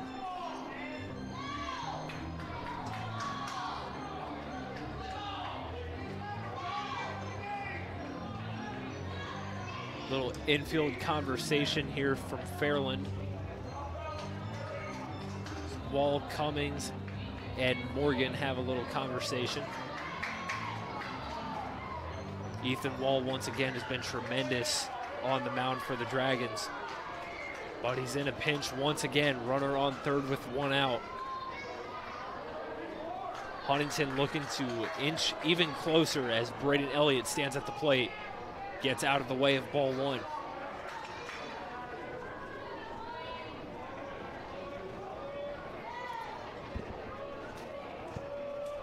One-0. Taken for ball 2. Yeah, I mentioned being greedy. If you're Elliott here, you're even kind of approaching it like that. Usually guy at third, less than 2 outs, you're thinking, situation will get him in. Here early in the at-bat, you're just thinking about base runner. Elliott, ground ball, gets past the shortstop Hunt. Crocker scores, and Elliott is on first base. Huntington cuts the deficit to 3 with 1 out in the 6th. Yeah, hard ground ball. You assume Fairland would gladly trade the out for the run there. A second out just to make it 5-2, but now the ball goes through the legs, and Huntington gets a little bit of that scenario I was talking about where you get the run in, but you still have the base runner to try to create more of a rally. Ball 1 to Seth Throckmorton, Huntsman, well within striking distance.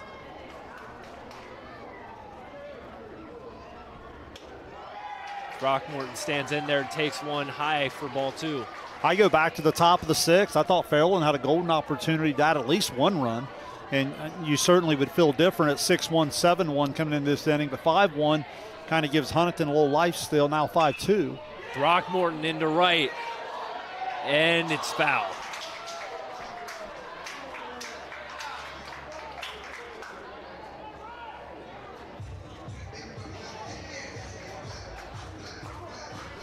Huntsmen in search of their first ever Division III district title. Only one in school history back in 2019 when they were Division IV.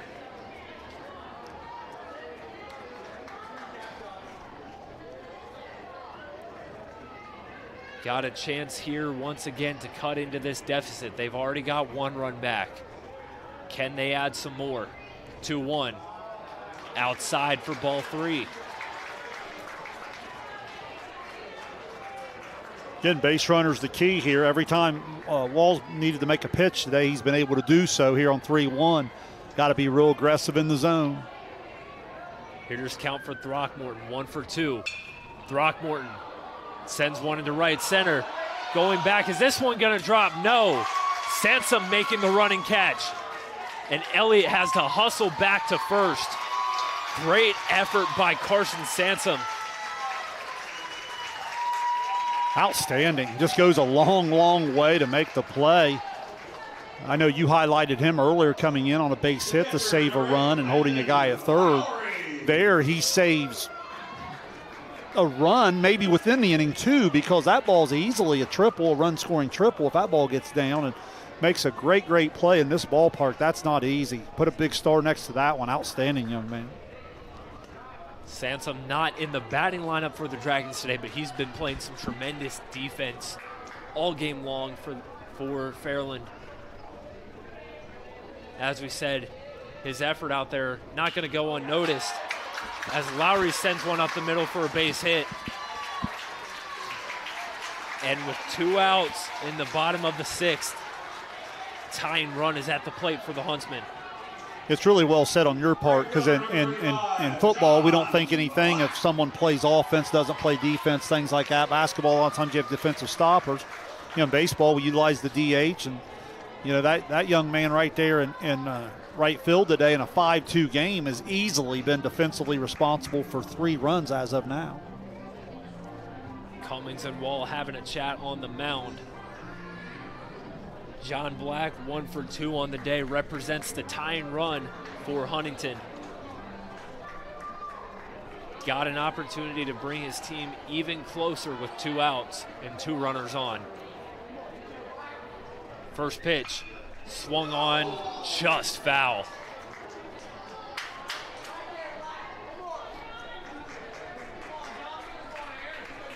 Senior, a strong young man, has a little bit of pop in the bat.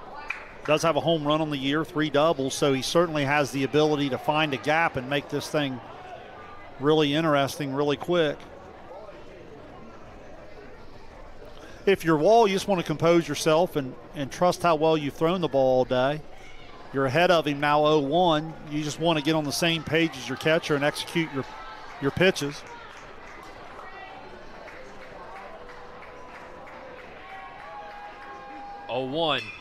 Black pops this one in the shallow center, and it drops for a base hit. Coming around to score is Elliott. RBI single for John Black. It's a 2-run ball game. Does just enough of it. Ball on the outer half of the plate, maybe even off the plate a little bit. Throws the barrel at it and just kind of hits it in the no man's land. Great effort from the second baseman. Great effort from the center fielder, probably playing a little deeper there, because the last thing you want to do, you said it yourself, he was a tying run. You didn't want to see a ball in the gap. Now Huntington with a great opportunity to get even. Hirsch sends one into the gap. Is this one going to drop? No. Blaze Perry going back and making the catch. So the rally stops for Huntington, but they do make some strides, bringing home 2 runs and cutting the deficit to 5-3. Fairland goes to the top of the 7th, needing some insurance runs. You're watching Ohio High School Tournament Baseball on Southern Ohio Sports Authority, presented by OhioHealth. Williams has transferred to Wendy's for the new loaded nacho cheeseburger. This burger's my inspiration, and I just hope to inspire you. Oh, you have inspired us. Thought we were doing names on the headband. Get it together. Choose wisely. Choose Wendy's new loaded nacho cheeseburger. Richer. Countless nights in the garage. 8 shiny new pistons. 1 very happy 16-year-old granddaughter. And 2 years since starting cancer treatment at OhioHealth.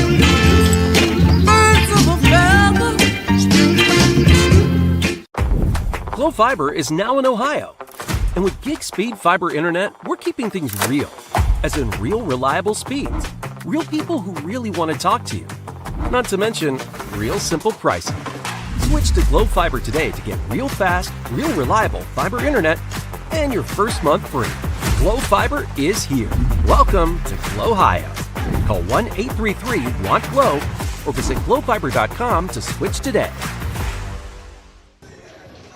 7th inning getting ready to start here at VA Memorial Stadium. We've got a brand new ball game.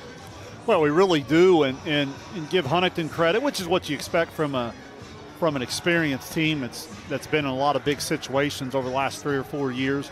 They never panicked. They stayed in it. I highlighted there in the top of the 6th. I thought Fairland had a golden opportunity to bust this thing completely open. Crocker and company pitch out of that jam. Then they ride that momentum. They take advantage of a couple miscues on the Fairland side. Now it's Fairland's time to just respond a little bit. You're still up 5-3. No matter what happens here, you're 3 miles from the house, we like to say. But with you having 2, 3, 4, what a great opportunity for you to try to maybe manufacture an insurance run. Blaze Perry will get things going in the top of the 7th. Dragons, as you said, Shane, could use some insurance.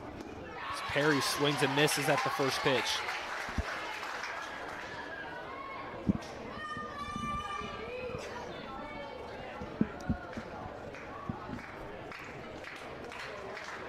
Perry's played a really nice game, senior 2-hole hitter. Some good at-bats, just made a real good play out there at second base. 0-1 from Crocker. Perry sends this one back up the middle, base hit. Perry sends that one right back where it came from, and he stands aboard. First baseman, number 22, Alex Morgan. It's about the 3rd time where a ball's got right back up the box there and had some eyes into center field. Again, with the heart of the order here for Fairland, that leadoff base runner certainly gives them an opportunity to do what I was talking about, which is play a little add-on. Fairland's done a great job getting runners on early, but here as of late, DJ Crocker has done a good job leaving them there. As Alex Morgan takes a hack at strike 1, pickoff down to first, not in time. I've highlighted about 3 times today. Fairland gets a really, really aggressive secondary lead. Huntington trying to throw in behind the runner there at first. Nice play from Elliott to keep it from going down the right field line. Pickoff attempt. Elliott tried some trickery there. Blaze Perry not falling for it.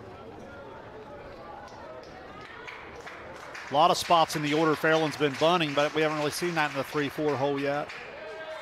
Taken for strike 2. Perry will hold it first.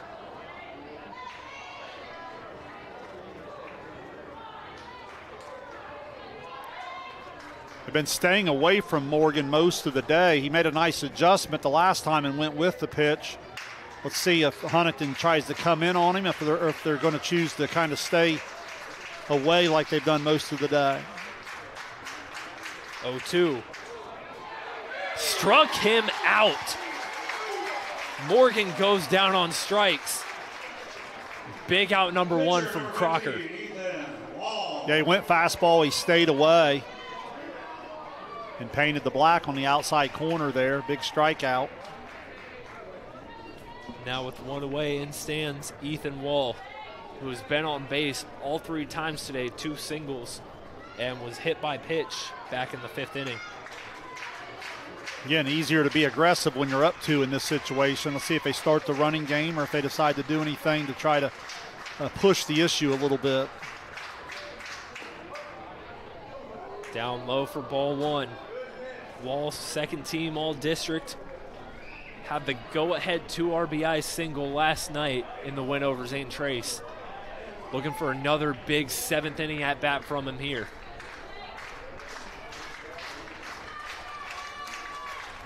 The 1-0. Swung on and missed. Oh, they said foul ball. I was going to say he seemed more sure of it than I did. But they did signal foul ball. Home plate umpire Kevin Pickrell blocking my view just a little bit. Either way, it is strike 1. As we have a ball coming in from the Fairland bullpen. I think following the strikeout, I think it was Morgan that ran down there. Don't quote me on that, but I think right after the at-bat there, I thought it was 22, the lefty. I did see number 22 running down to the Fairland bullpen. Does look like Alex Morgan warming up down there for the Dragons. So here's the 1-1 from Crocker. Ground ball gets into the left field for a base hit. Past the reach of Matthew Jordan. Fairland has 2 runners on with 1 out. Just a great piece of hitting. Just as they did to Morgan, they stayed away from the lefty, and he didn't try to do too much with it, just hit the ball hard the other way. Ground ball base hit. Now you have that first and second, 1 out. Jordan was inching in as he's still playing a little shallow there. It's just a good example of hitting the ball where they aren't. As Cornwell looks at ball 1. Morgan certainly as a senior, been no stranger to the mound this year. He has 11 appearances, and he's 3-1 on the year with a 3.60 ERA. If they decide to go that route, just because he's warming up doesn't mean they'll guarantee to go that way. 1-0 taken for ball 2. Save opportunity for Alex Morgan should the Dragons call his number in the 7th. Sometimes the coach, you just want to have all your options ready just so you have everything when you go to make your choice. 2-0 foul back for strike 1.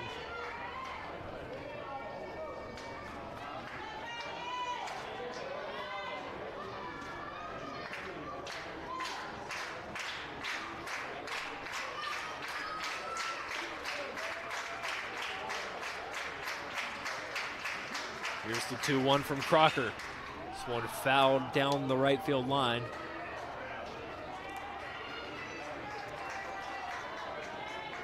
So many times at all levels of baseball, the most overlooked thing of the comeback is the defensive part of it. It's the holds. It's the relief pitching that comes in and keeps it where it's at so that your offense has every opportunity.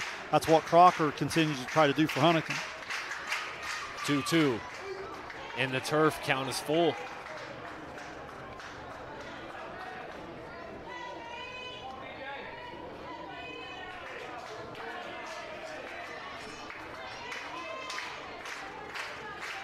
Crocker will try again. Looks the runner back at second, delivers the 3-2. Ground ball. Throckmorton. There's one, no throw to first. Fielder's choice, out number 2.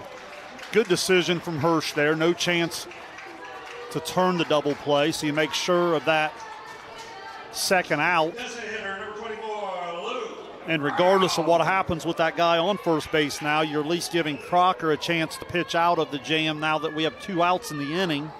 He'll be attacking the hitter, needing that 3rd out. Luke Brown at the plate with runners on the corners and 2 outs. Crocker looks Cornwell back at first, fakes the pick off to third, steps off.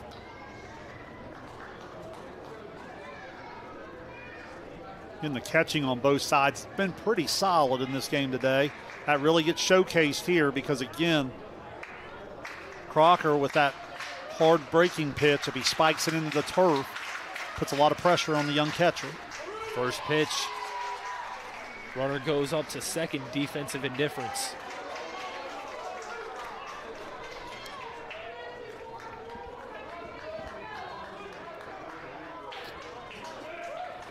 Both runners in scoring position.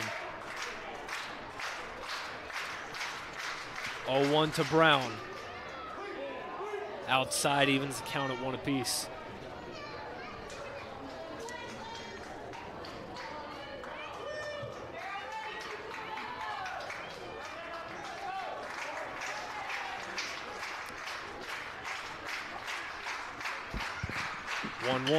Brown, ground ball, Throckmorton fields it, throw over to first is in time. Once again, Crocker works out of a jam and leaves the runner stranded. Huntsmen down to their final 3 outs, and Fairland 3 outs away from a district title. We'll head to the bottom of the 7th. You're watching Ohio High School Tournament Baseball on Southern Ohio Sports Authority, presented by OhioHealth. This broadcast is brought to you in part by Willie and Son Trucking. Willie and Son Trucking has been a proud supporter of local student athletes, coaches, and athletic programs throughout its history. Be sure to look out for the Shack Athlete of the Week presented by Willie and Son Trucking each week at SOSAOhio.com. Kimberly. Tons of practice. One chop away from a black belt. 7 of the best sidekicks. And 5 years since her cancer diagnosis at OhioHealth.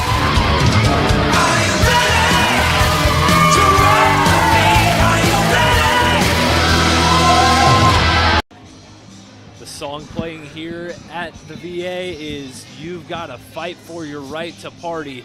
Pretty much sums up the situation we got here. Fairland 3 outs away from a district title, while Huntington backs against the wall, down to its final 3 outs. Huntsmen have Matthew Jordan, Braylon Leach, and Mitchell Willis due up in the bottom of the 7th.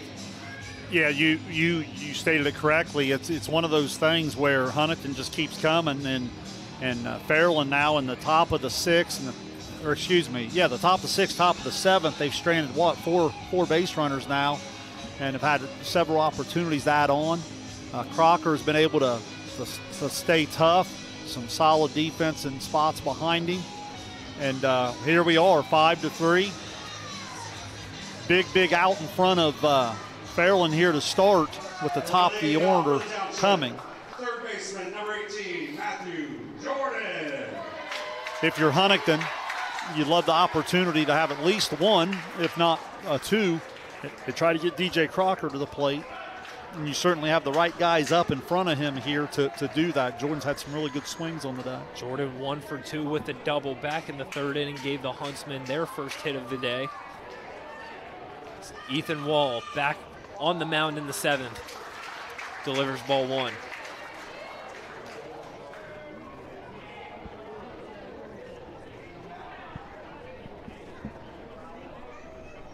(1-0). Jordan takes this one for strike 1. Fairland again last season 19-5, made it to the district semifinal as the 1 seed, fell to Eastern Brown. Wall sends one upstairs for ball 2. Yeah, Wall's been pretty efficient throughout the day. I don't have the pitch count in front of me, but I know that he's been, pretty efficient for the most part. 2-1. Down low in the turf for ball 3.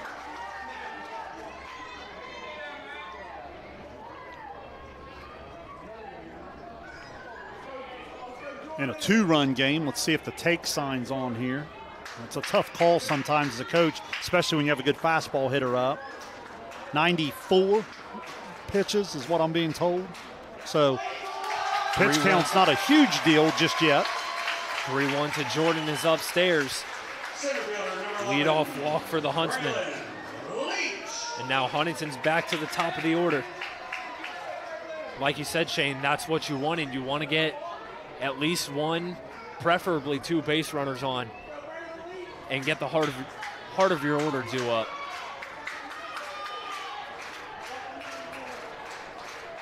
Braylon Leach representing the tying run at the plate with no outs. Takes the first pitch for a called strike. Well, this young man in the box here could really change this situation in a hurry because of his ability, his power to the gap, and his speed. He represents the tying run at this point. 0-1 to Leach. This one gets past the catcher, Cummings. Moving up an extra 90 feet is Matthew Jordan. Runner in scoring position for the Huntsmen once again. Now with him moving up to second, if you're Fairland, I'm not saying you give up the run on purpose or what. I'm not saying that at all, but what I am saying is that's only the 4th run. So you really have to treat this as if you're pitching in a 1-run game and the out you want is right in front of you. So mentally it's so hard to do, but you've got to be able to block that 4th run out and attack the hitter. Leach sends this one up the middle, base hit. Windmill offer, no, they're going to hold Jordan at 3rd. But a big single from Braylon Leach. Runners on the corners with no outs. And Mitchell Willis represents the go-ahead run at the plate.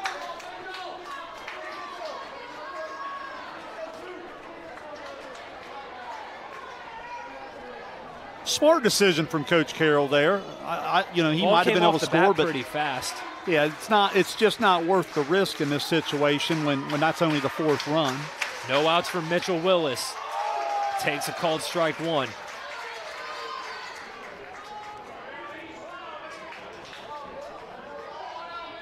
Now we've seen a good arm from behind the plate here. If you're Fairland 1st and 3rd situation here, I assume you're throwing through to try to throw the runner out. Willis takes this one down low for ball 1. Mitchell Willis, senior on this Huntington squad, honorable mention, all SVC, special mention, all district. 0 for 3 with 2 strikeouts today. Big at bat for the senior. Runner goes. Throw to second, not in time. Now both Leach and Jordan in scoring position. Base hit from Mitchell Willis could bring in 2 runs and tie this game up. Plenty of speed out there at second. Just about any hit to the outfield would probably do it. 2-1. Swing and miss. Up high, count is even at 2-2.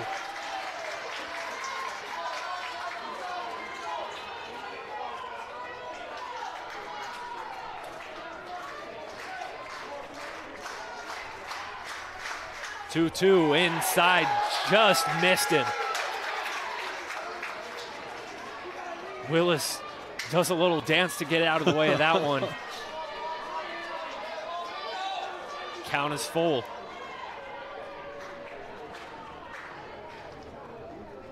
Time call from the home plate umpire, making sure people who are supposed to be in the dugout are in the dugout. 3-2. Popped up in foul ground. Cummings under it, dives, can't make the play. And Willis stays alive. Great effort from Cummings. It really was. That's so hard. That ball goes up, and the third base is coming hard too. And catcher just had trouble finding it first of all, and then once he did, just kind of had a bad route to it. It's not too cloudy here, but there's just enough clouds in the sky that the ball kind of blends in when it goes straight up like that. It's hard to track. We'll have a stoppage in play here as Cummings will rub some turf pellets off his face, I would assume.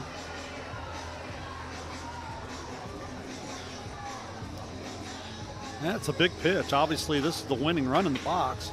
Couldn't have asked for a better situation here. Couldn't have asked for a better ball game.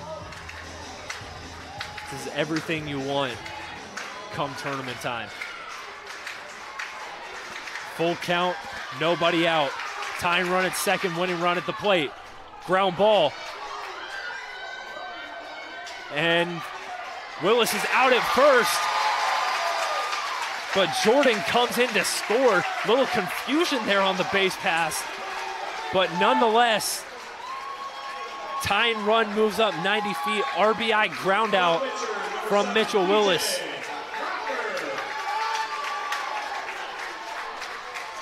So Leach is 90 feet away, representing the tying run. And DJ Crocker at the plate with 1 out. Senior, captain on this Huntington team. SVC Player of the Year. Chance at history on the line. First pitch, Crocker takes it for strike 1. Again, in this situation, you want to get a good pitch to hit early in the count. If you do get to a 2-strike situation, then you can change your approach and get the ball in play. 0-1. Crocker, pop fly into right field. Sansom charging in, making the catch. They're going to tag Leach. Here's the throw to the plate. It beats him. Leach is out at the plate. And that's the ball game. And the Fairland Dragons survive the Huntington comeback. And they're going to the Sweet 16. It's kind of fitting. It's that young man, too. That's on my stat sheet. That's the 4th defensive run saved of the day from that young man in right field. What an incredible play. Unbelievable defense from Carson Sansom this game. Saves the tying run from scoring and sends the Dragons to the regional semifinal. 5-4 your final at the VA. We'll take a quick break, but when we come back, we'll go over the stats from this game and the trophy presentation to the district runner-up and champions. You're watching Ohio High School Tournament Baseball on Southern Ohio Sports Authority, presented by OhioHealth.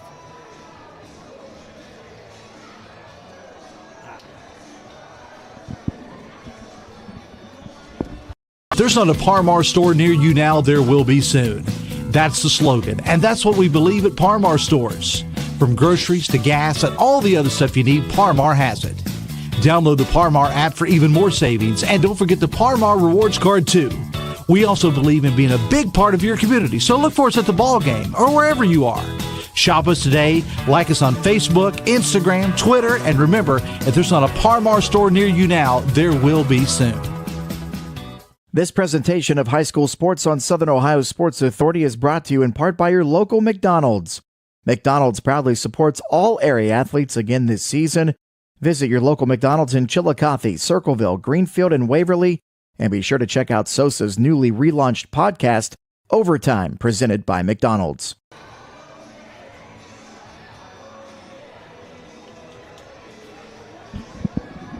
Back here at VA Memorial Stadium, final score, Fairland 5, Huntington 4. The Dragons, for the second time in the last 3 years, are district champions. But what a game we just watched here, Shane. Well, I'll tell you, as a high school coach, I've got to highlight Carson Sansom, the right fielder. The young man gets DH for, correct? So he's coming in as a defensive player each and every day, and I know it's so hard to convince kids to take their role and to do certain things. On my stat sheet, I'm looking. He charged a single really hard early in the game that you called really well, held the guy at third from scoring. Then he runs down a deep fly ball that easily saved 2 runs and allowed Huntington to keep hitting in the inning. And then that catch and throw, that was so well done. When the ball went up, I didn't think it was hit very well, but then watching his reaction, he went, and you talk about getting behind the baseball, he went way out and got his momentum coming home, catches the ball just how you're taught coming all the way through, and then throws an absolute strike and give the catcher, Cummings, there a lot of credit too. That's a tough catch and tag under the pressure. And I tell you, what an incredible ending. You hate to see anybody have to lose a game like that, but congratulations to Fairland. They certainly did what they had to do early and then ended up hanging on. While we have a second, what do you think of the decision to send Leach from third on that fly ball? I don't hate it. It's one of those things where it's the second out of the inning.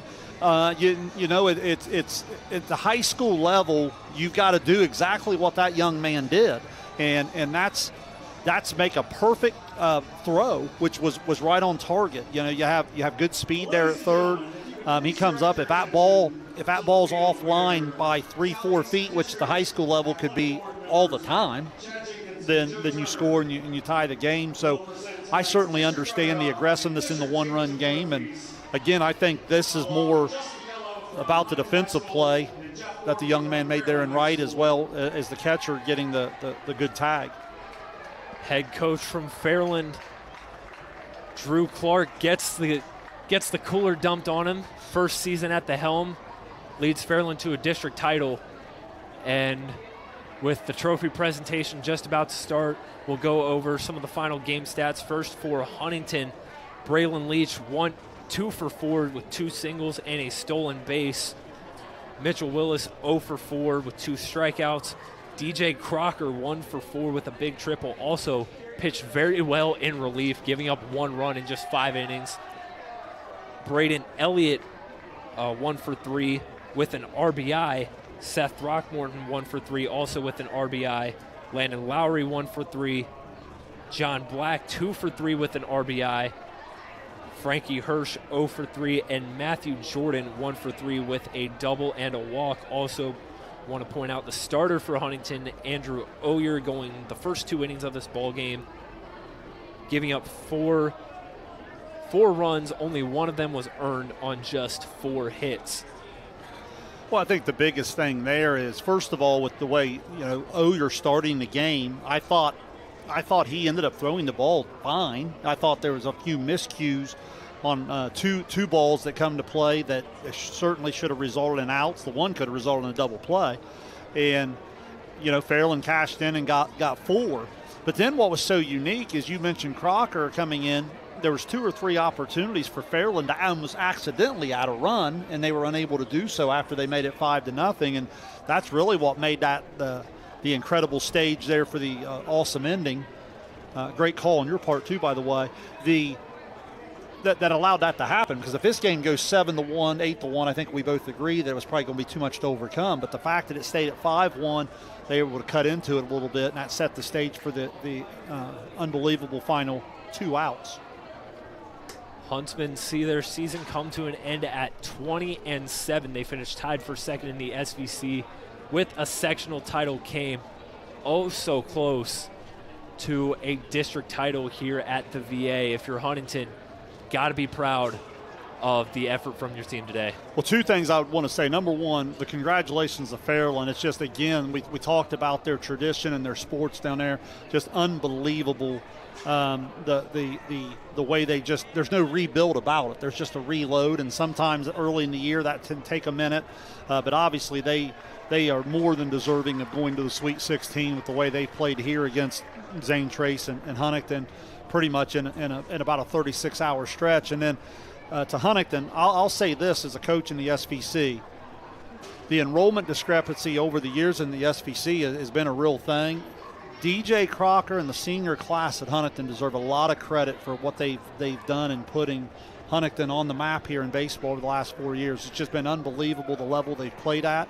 And this one's going to sting a little bit because they're going to feel like they had an opportunity to walk this off and be celebrating. But make no mistake about it, they've certainly left an impressive mark on the program.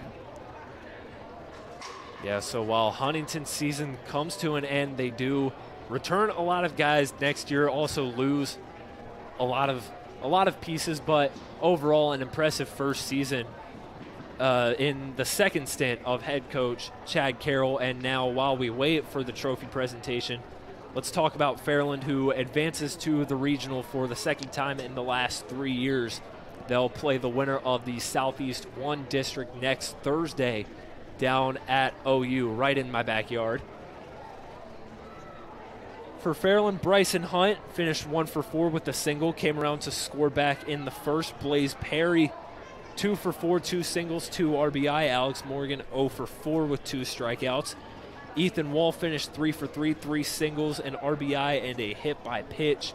Garrett Cornwell, 0 for 4. Luke Brown, the designated hitter, 1 for 4 with an RBI, also reached on an error. Cyrus Cummings, 1 for 3. Ben Southard, 1 for 3 as well. And Keegan Smith, 0 for 3, reached twice on fielder's choices. Well, and again, the story has to start with Wall. I think Dewey was giving me an update there. I think by the end of it, just probably went right over the 100-pitch mark. Really bulldogged for his team all day long, all the way down into that final situation against some elite hitters in that last inning.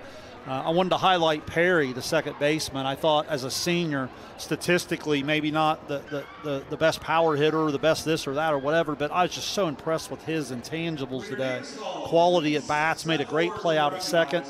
And then we highlighted the right fielder, Sansom, that was getting DH4.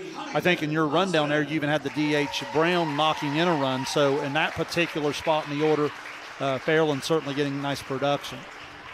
Ethan Wall went the distance, 7 innings, giving up 4 runs on 8 hits, struck out 8. And as you mentioned, too, got to give a shout-out to the defense of Carson Sansom, not in the batting order, but made some tremendous plays out in right field to help Fairland win this game. Sean Davis. So the Dragons will advance to next Thursday's regional semifinal down at Bob Wren Stadium at OU. They'll face the winner of the Southeast 1 district. That is yet to be determined, but it will be one of either Portsmouth Southeastern, Eastern Brown, and Lynchburg Clay. Good teams, good pitching, as you'd expect at this point in the tournament. But this Fairland team, they'll travel well, as we like to say. You know what I mean? They've showcased a couple good arms here. And they play a style offensively that even if they get in a situation where they're overmatched a little bit by the pitcher, I think they'll have some small ball opportunities to compete. So certainly be anxious to follow them into the Sweet 16. Head coach Drew Clark and the Fairland Dragons are Division III district champions. Final score 5-4 Fairland over Huntington. We'll let you watch the trophy presentations of the district runner-up to the Huntington Huntsmen and the district championship trophy to the Fairland Dragons. Once again, signing off from the VA, Carson Francis along with Shane Combs, Dewey Daly helping us out today as well. Thank you for tuning in today. Enjoy the rest of your night. You've been watching Ohio High School Tournament Baseball on Southern Ohio Sports Authority, presented by OhioHealth. Seth Throckmorton.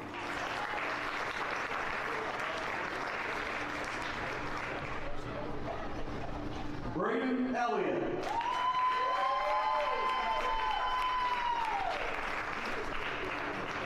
Mitchell Willis.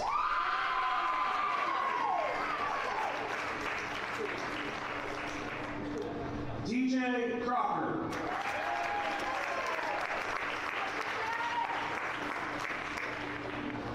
Braylon Leach.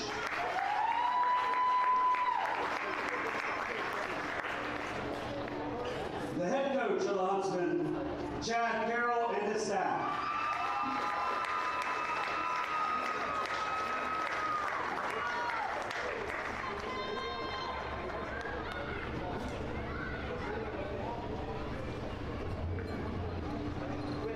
And now, with the captains for the Huntsmen, please come forward for the presentation of the team trophy.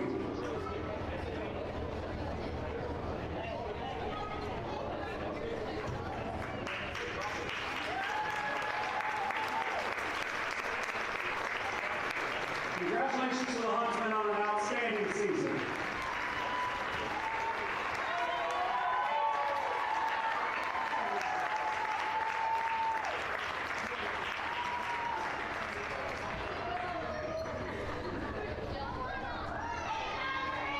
And now, for the 2024 District Champions in Division III, the Fairland Dragons.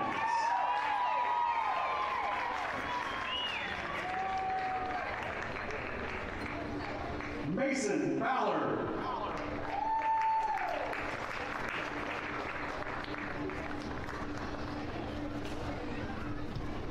Braxton Brown.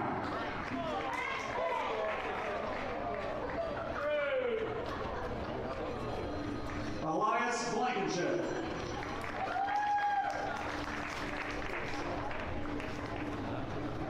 Logan Thomas.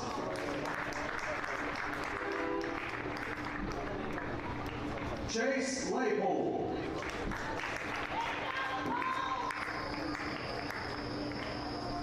Landon Evans.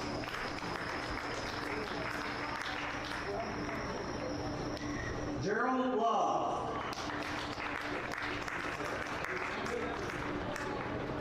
Caden Wiseman.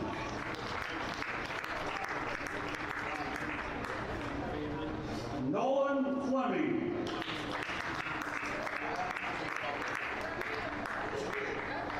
Ryan McLean.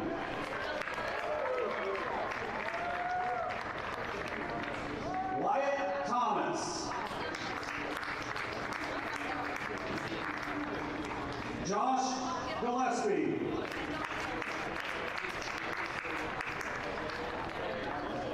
Keegan Smith.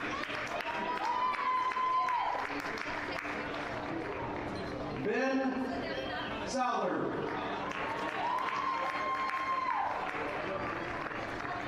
Cyrus Cummings. Carson Sansom. Luke Brown. Garrett Cornwell. Alex Morgan.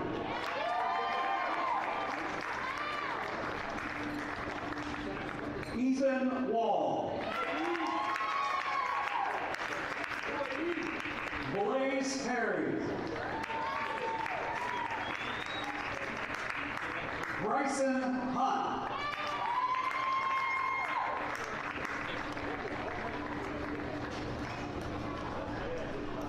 The head coach of the Dragons, Drew Clark, and his staff.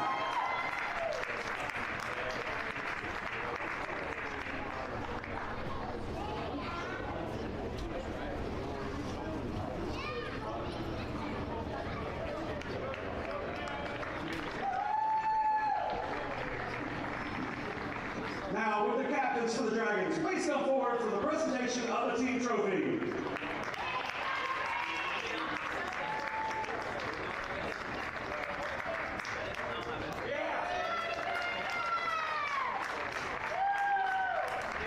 Congratulations to the Dragons, who will now advance to the regional semifinal at Ohio University on Thursday, May 30th at 5 p.m.